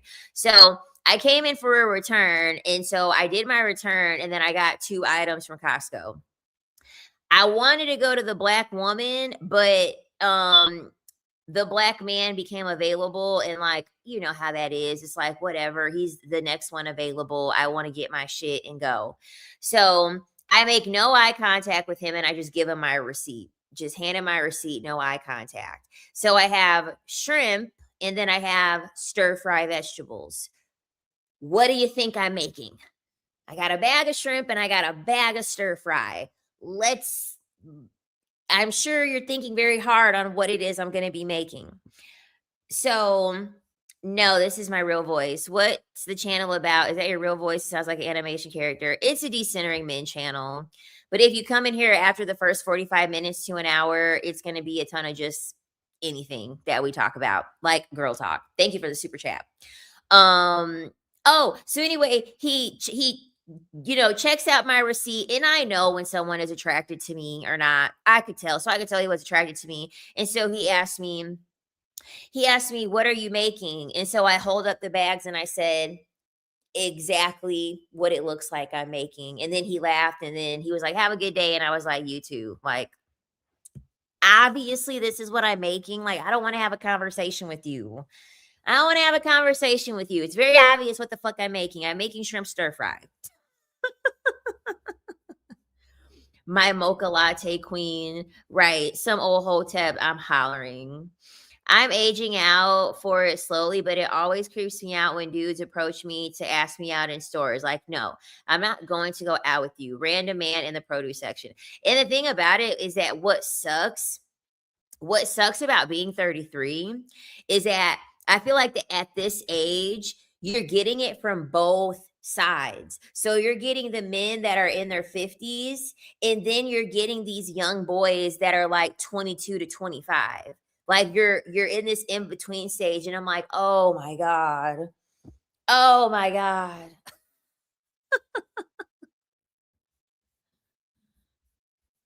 Dolce La Leche goddess.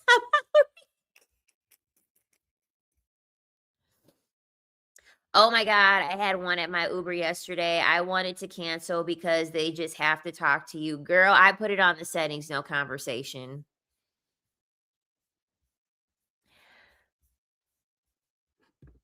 Bye. Thanks for the super chat, though. Thanks for making a contribution before you headed out of here.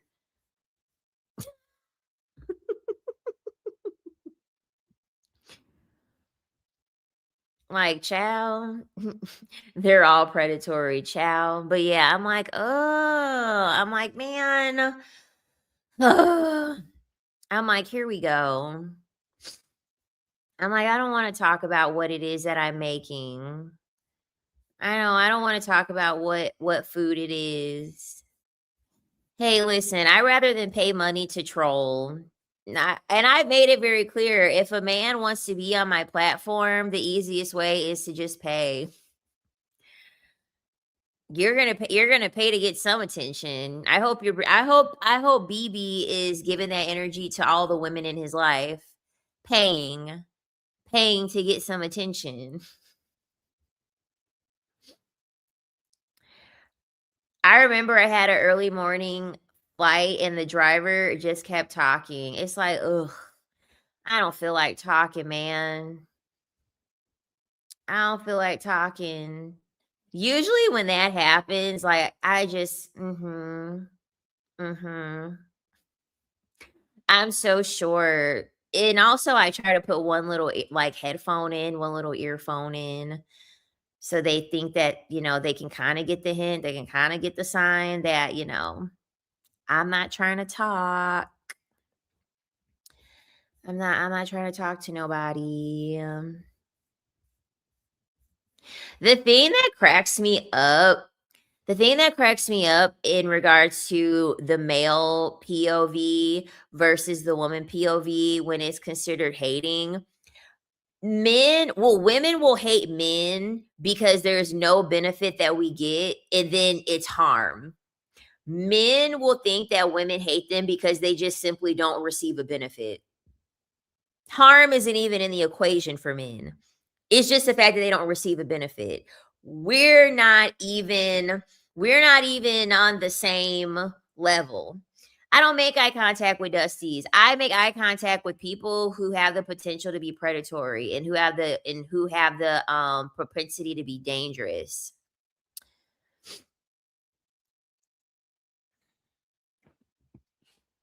Because there's a difference in someone looking at you. If someone looks at you, there's no need to look back at them. But if someone is staring at you and they're constantly staring at you, everybody knows a stare that's uncomfortable. Everybody knows a stare where it's like they go from admiring you to at that point being predatory. Everyone knows that line. If your stare goes from being admiring to being predatory, I'm definitely staring back at you.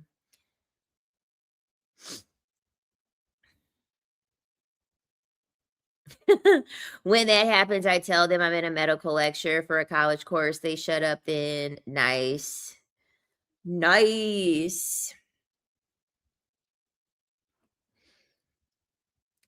Yeah, like I said, it's just simply because they don't get a benefit. It's not because someone's harming them. It's just because they're not getting a benefit. Like staring through your clothes. Yeah, those are the ones that are going to harm you or try to harm you when they're fixated on you at that point. They're trying to hunt you at that point. No thanks. I'm still reading The Gift of Fear, but it actually says that you're supposed to stare back in The Gift of Fear. Because anyone staring at you for a long period of time, they're definitely trying to be predatory. They're definitely trying to do something to you or thinking about doing something to you and trying to instill fear in you. Nope. We're both going to look at each other crazy. We're both going to look at each other crazy, and I might surprise you. I might surprise you. Yeah, exactly. Boo.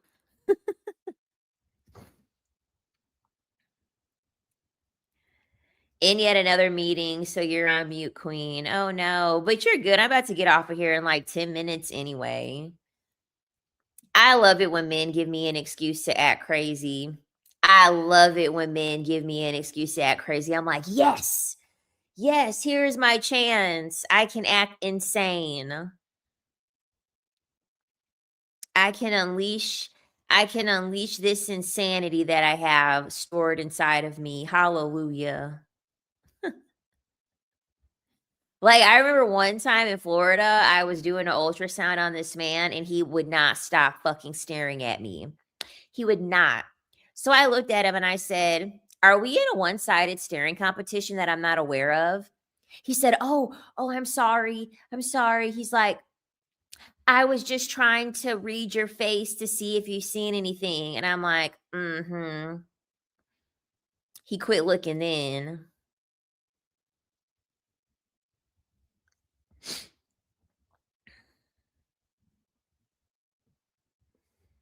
Like, sir, do you really think that you're going to be able to sit here and stare at me and I'm not going to say a goddamn thing about it?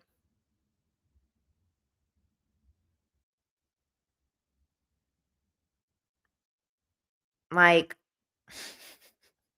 I am so glad that I don't mask anymore. I am so happy that I don't mask anymore because they get it. They get it because I'm straight faced with it. I'm like, "Oh, are we in a one-sided staring competition? Are you okay? Are you non-responsive? You're just staring off into space. Are you having a stroke? Is everything okay?" Like, I will make them feel crazy once they're staring at me. I will make them feel like something's fucking wrong with them because why are you staring at me? Don't stare at me. And see, I fight. I don't know how true it is. I don't know how true it is, but they say I read, and it wasn't like it was some it wasn't some like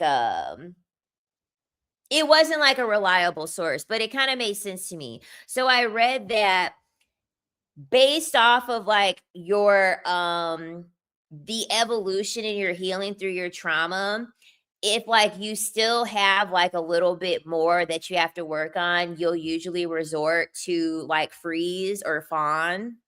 And then once you have like kind of overcome like a decent amount of trauma, you'll then resort to like fight or flight. May be true, may not be true, but to me, it makes a whole lot of sense because I feel like when I was younger, I definitely used to like freeze or fawn. Like, I feel like it used to be a lot harder for me to be able to respond to like threatening and like uncomfortable situations. But now, oh, hell no. Hell no. I'm fighting. I'm fighting. I'm fighting or I'm getting the fuck up out of there. One of the two.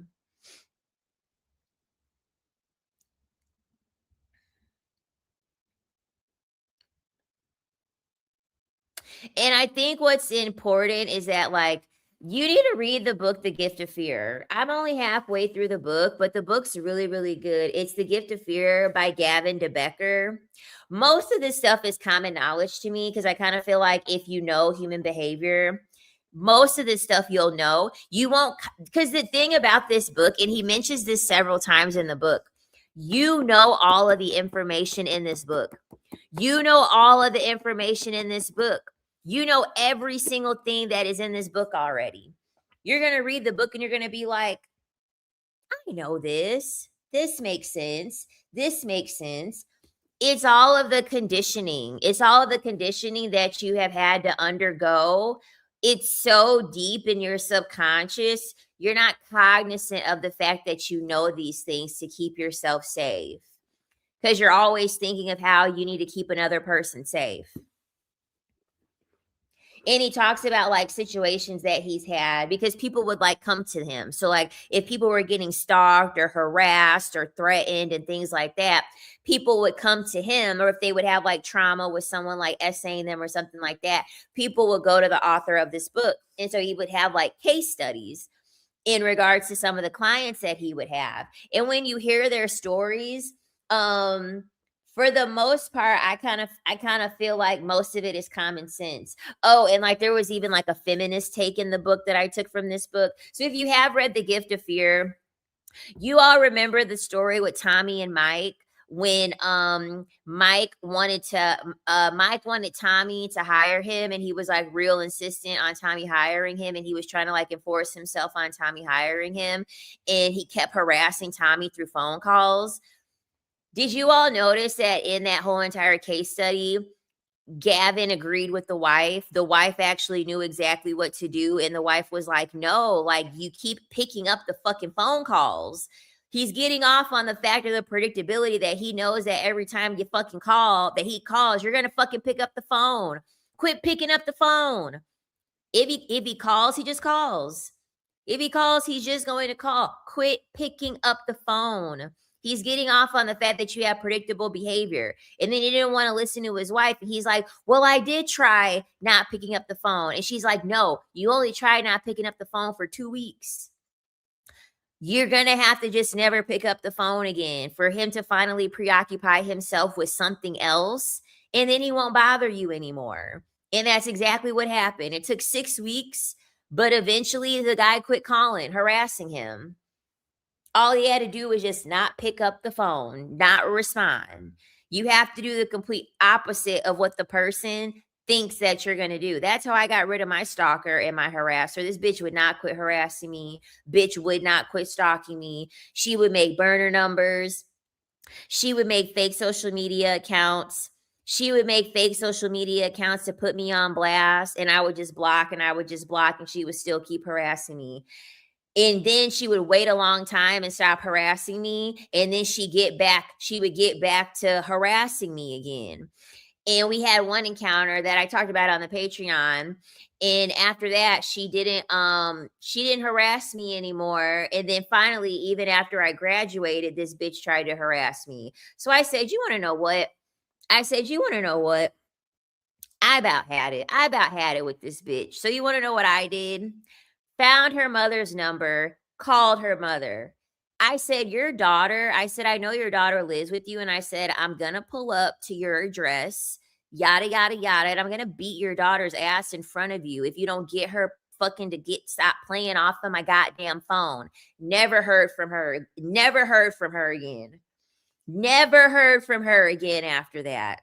She never bothered me. Never called me again after that.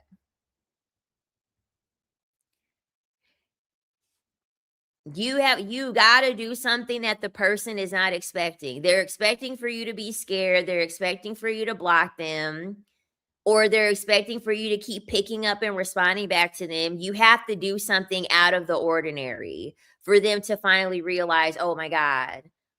So when people are stalking you, sometimes you got to stalk them. They're outside of your door. They're following you.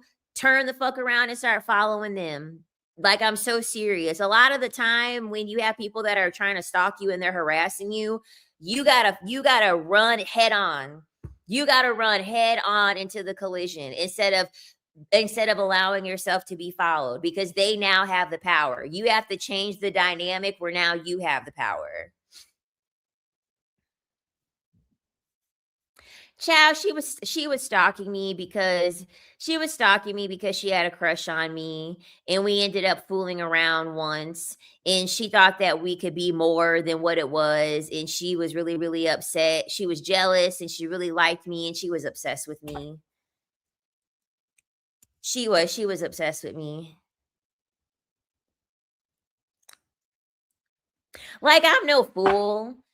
You know what I'm saying? I'm no fool. I know that I'm an attractive woman that's live streaming. I know there's some creepy old weird guy that's looking at my content and using a bottle of Jergens and getting off to the fact that I make the content that I make. Like, I'm not fucking stupid. You know what I'm saying? Like, I know that there's these creepers and weirdos that do like weird things, and there's people out there that will like stalk and harass and stuff like that.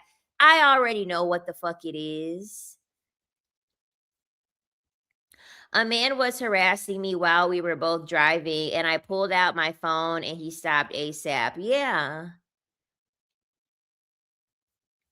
You have to just do something that they're like, whoa, what the fuck? Like, what is she doing? Like, what is she gonna do? You got to turn crazy on these people. And he even says it in this book. A lot of these people that want to stalk and harass you and do all of this stuff, a lot of these people, they don't even have an intention to harm you.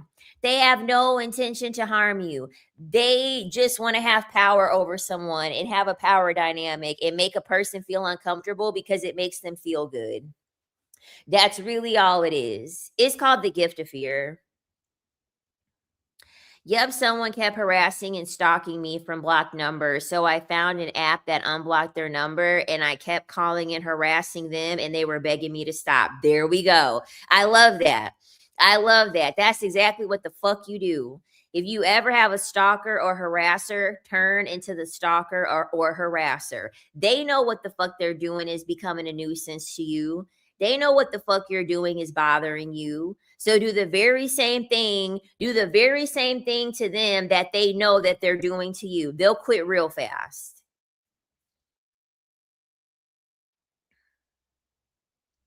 A man in my building was harassing my disabled son and calling police to harass us. I went right to his door and talked to his dumbass girlfriend. They were shook. They thought I would shrink away. Yes. I swear to God, if you're dealing with a situation like that and someone is doing that, I promise you, if you attack it head on and you run toward the person instead of running away, I promise you it's going to stop. Most people are cowards. If there's any piece of advice that I could tell you, most people are fucking cowards. Yeah, what was the name of the Netflix that what was it called? Unknown Caller. Yep, I saw that. The thing is that they know they did you wrong but can't apologize, so you will stay blocked. Exactly. The girlfriend was so indignant defending her weak ass boyfriend. 2 days later, he put her shit out on the curb. I have video evidence. I'm hollering. I told the guy, if you're going to stalk me, cut my hedges and mow my lawn. He is my grocery list and car note. He stopped and called me a gold digger. I'm hollering. These are all really good. I'm so glad that I have women that follow me that don't put up with bullshit like that.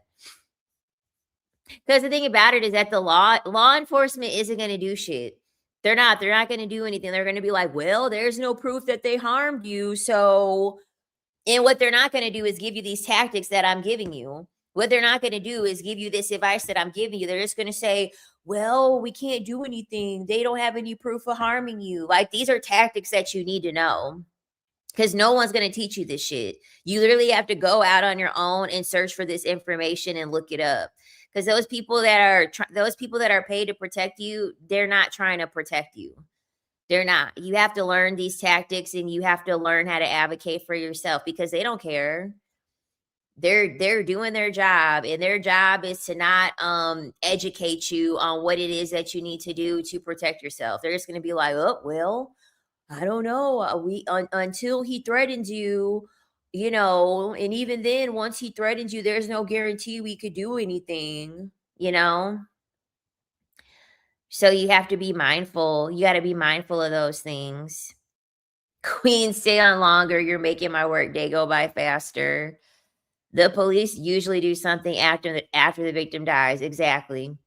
They only care once you're in a bayou bag. And then you'll see these documentaries and they'll be like, the team is met, they'll give their little statement. The police force task is met with tons of regret, and we should have done XYZ and we should have taken it more seriously. This is the reason why I don't advocate for women to go to the police. I don't advocate for women to go to the police. I watch so much true crime. I'm here to tell you, the police, they're not going to do shit for you. If anything, they're going to make it worse. They're not going to do a goddamn thing to help you. Having it on record and all of these stuff. You know how many women go file multiple restraining orders? They go file a restraining order is nothing but a fucking piece of paper. Nothing but a fucking piece of paper. Exactly. Get a private investigator and a lawyer. Exactly. That's your best bet. A private investigator and a lawyer. This is why I want y'all ladies to have money. Because guess what? With the more money that you have, the more you can protect yourself. These police officers ain't getting paid enough for them to want to fucking protect our asses. These police officers don't get paid a goddamn jack shit to care about what is happening. So the last thing that they're caring about is your protection. They're not getting paid enough to give a fuck when they're risking their life every day. So they don't care. They don't want to risk their life more having to go to your abuser's home and stuff like that. They don't feel like doing that stuff. They don't want to risk their life trying to help you. Yeah, that restraining order, that's a fucking piece of paper. Go get you a private investigator and a lawyer.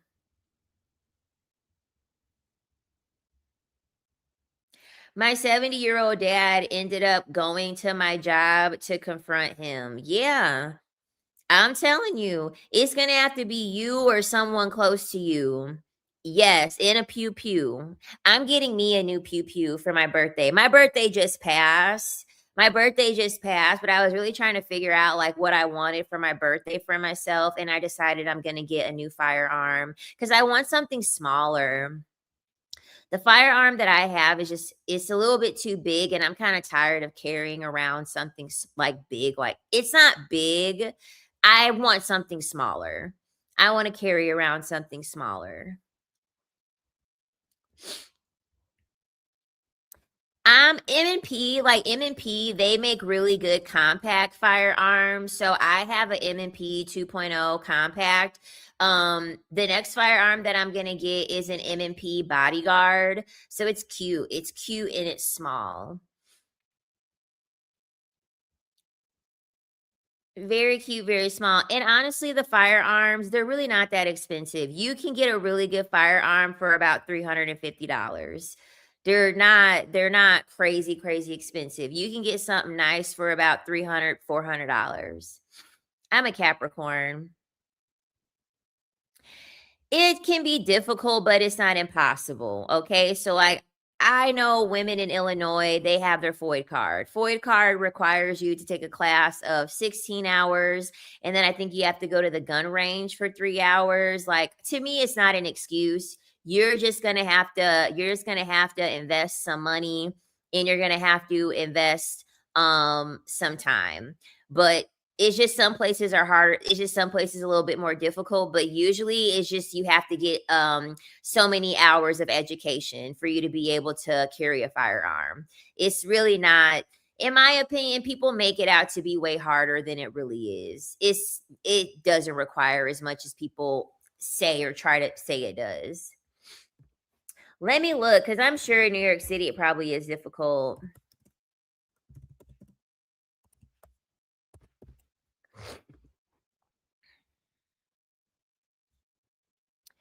So it says that you can apply online.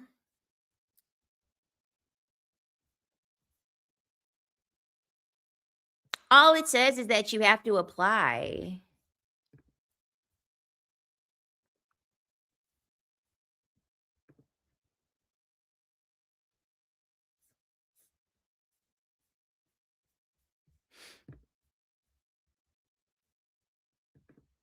Yeah, it just says, I'm so confused. It just says that you need to apply online. You have to apply online for every place to be able to get. I'm from Indiana. We had to apply, and then they mail you a card for your CCI, your concealed carry.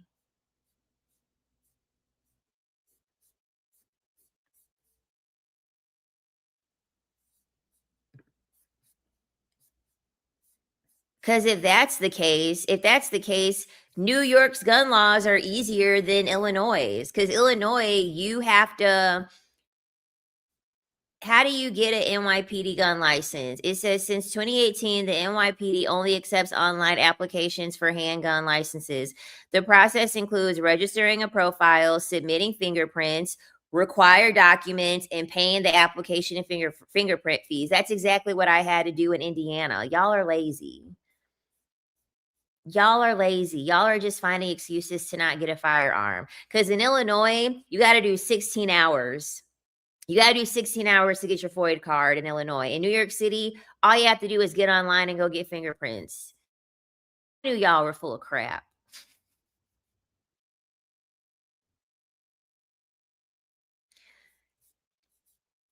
Because that's exactly what we had to do. That's exactly what I had to do in Indiana. I had to apply online. I had to get my fingerprints, and then boom.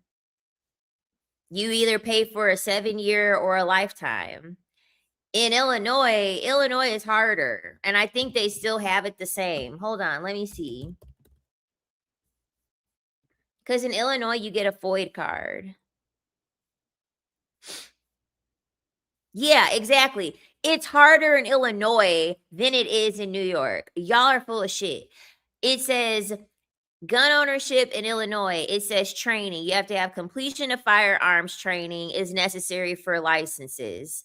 And you have to have a mandatory state issued card for purchasing or processing firearms or ammunition.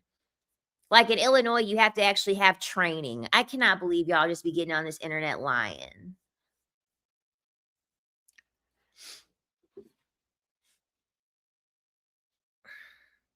Like, big whoop. You have to get on the goddamn internet and type in a few things and then go get your fingerprints done. And in New York City, there's a precinct every fucking where for you to be able to get your fingerprints done. Like, I didn't have to drive super, super far, but like where I was in Indiana, it's like it's not a whole lot of places or like districts where you could get your fingerprints done. In New York City, the precincts are everywhere for you to get your fingerprints. So y'all have no excuse. Y'all have no excuse to not have a firearm in New York City.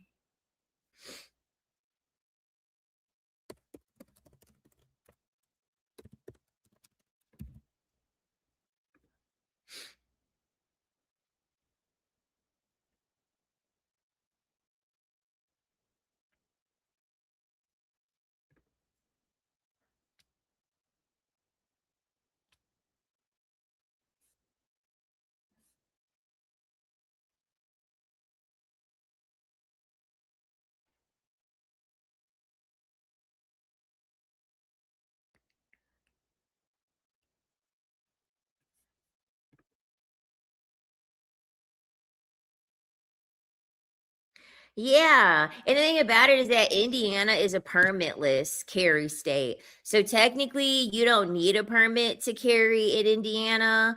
But I got one. I got one just in case. But yeah, it looks like in New York City, looks like all you got to do is fill out an application, get your fingerprints, and then you're on your merry way. So it's paperwork, fingerprints, and probably 6 weeks in between you having a firearm.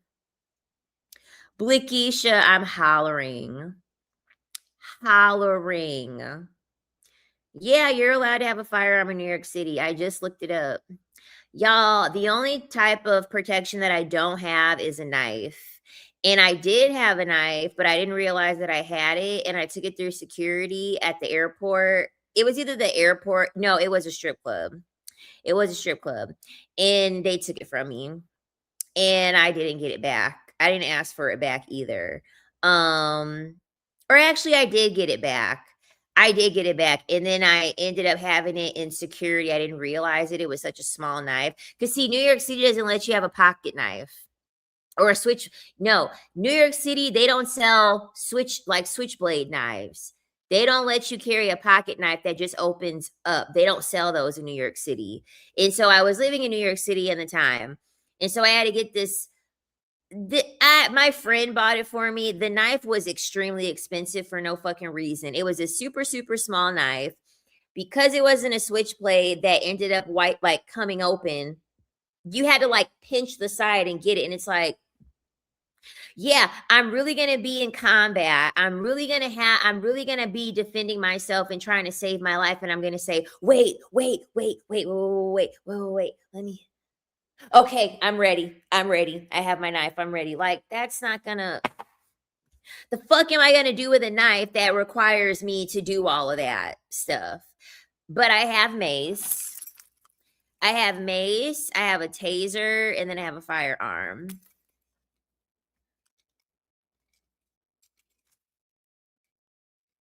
I had a pointy, hard plastic self-defense knife once made you go through metal detectors. But honestly, y'all, you want to know the best part? You want to know the best part about being a woman and not being a man? You really don't need a weapon because it's like, did women forget that you can kick men in the balls? I think women have forgotten that you can kick men in the balls. If you have long nails, your nails are weapons. You can use them to poke somebody's eyes out. You can use them to scratch someone, and you fucking have teeth. You can use your teeth. You can use your teeth. You literally can bite a man's balls off. You can bite his dick if you want. You can kick him in the nuts. You can gouge his eyes out. Like, come on. I need y'all to think. When I was growing up, all I did was kick dudes in the nuts. when I would get bullied when I was younger, baby, I used to kick them. I used to kick them in the nuts. I had a guy throw up. I kicked him in the nuts so hard, he started throwing up.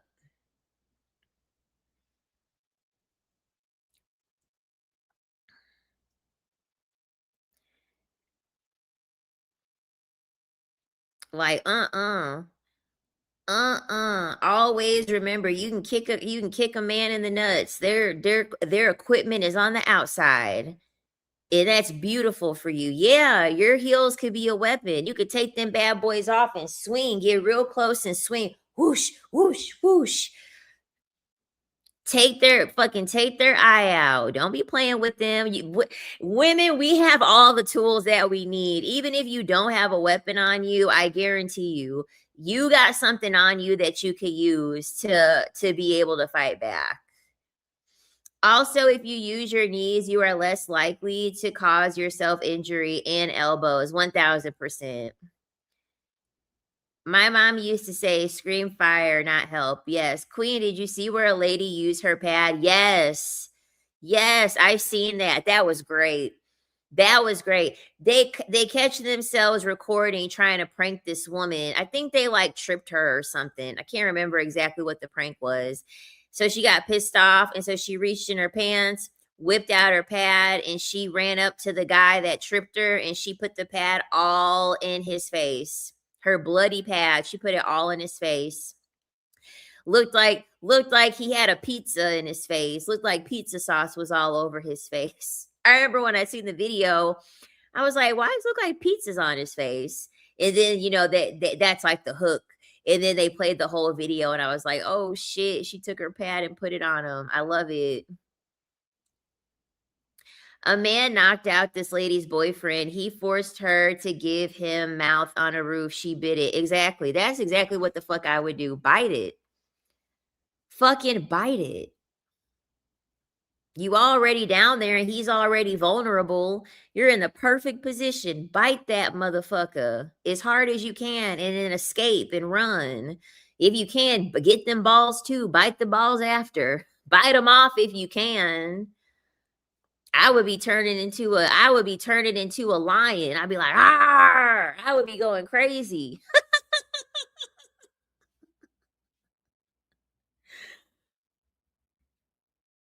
Could you imagine that happening, and then a woman just biting off your meat stick, and now you got to go to the ER? Like, what happened?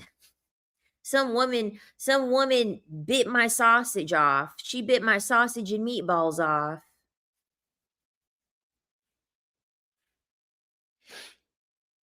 Give that man a natural castration. Give him a homemade castration. Bite it like a hot dog at a carnival on a Saturday afternoon. Exactly. Like, I cry from being so proud. Me too. Me too. Do you know how awesome of a story that is that you could tell? Preferably women. Like, yeah, this guy, he tried to sexually assault me and force fellatio onto me, and I bit it off. I bit it off. And then I threw it. That would be the icing on the cake, to throw it far away so he could never find it again. That would be awesome. Bite it off and then throw it. He won't even chase after you. He'll be like, where'd my penis go? Where'd she throw my dick? Where'd she throw my dick? He wouldn't even be caring about you running off and him trying to chase you.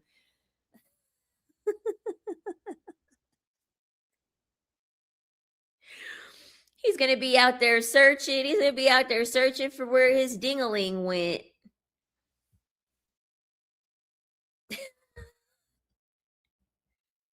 Like, sir, we found your penis. We found your penis, and it shrank up, and it had been ran over multiple times, and so we can't attach it. We can't reattach it to you. It was ran over several times. She threw it in a field, but they did find it and put it back on. Could you imagine the search team for that? Could you imagine the debrief before going on a dick search? Hey team, we're all gathered around today. We got a report. Male victim, 43 years old. His wife bit his dick off, and it appears that she threw it out in this field. And so we're the search team today, and that's what we're looking for. We're looking for a dick. We're looking for a dick. Male, white, about 3 inches in length. They're over here giving a description. They're over here giving a description of it so that way they can find it easy. And they got the man with their flashlight. Did you find the dick yet? No, I'm still looking. Officer, I think I got it. I think I found it. I think this is it.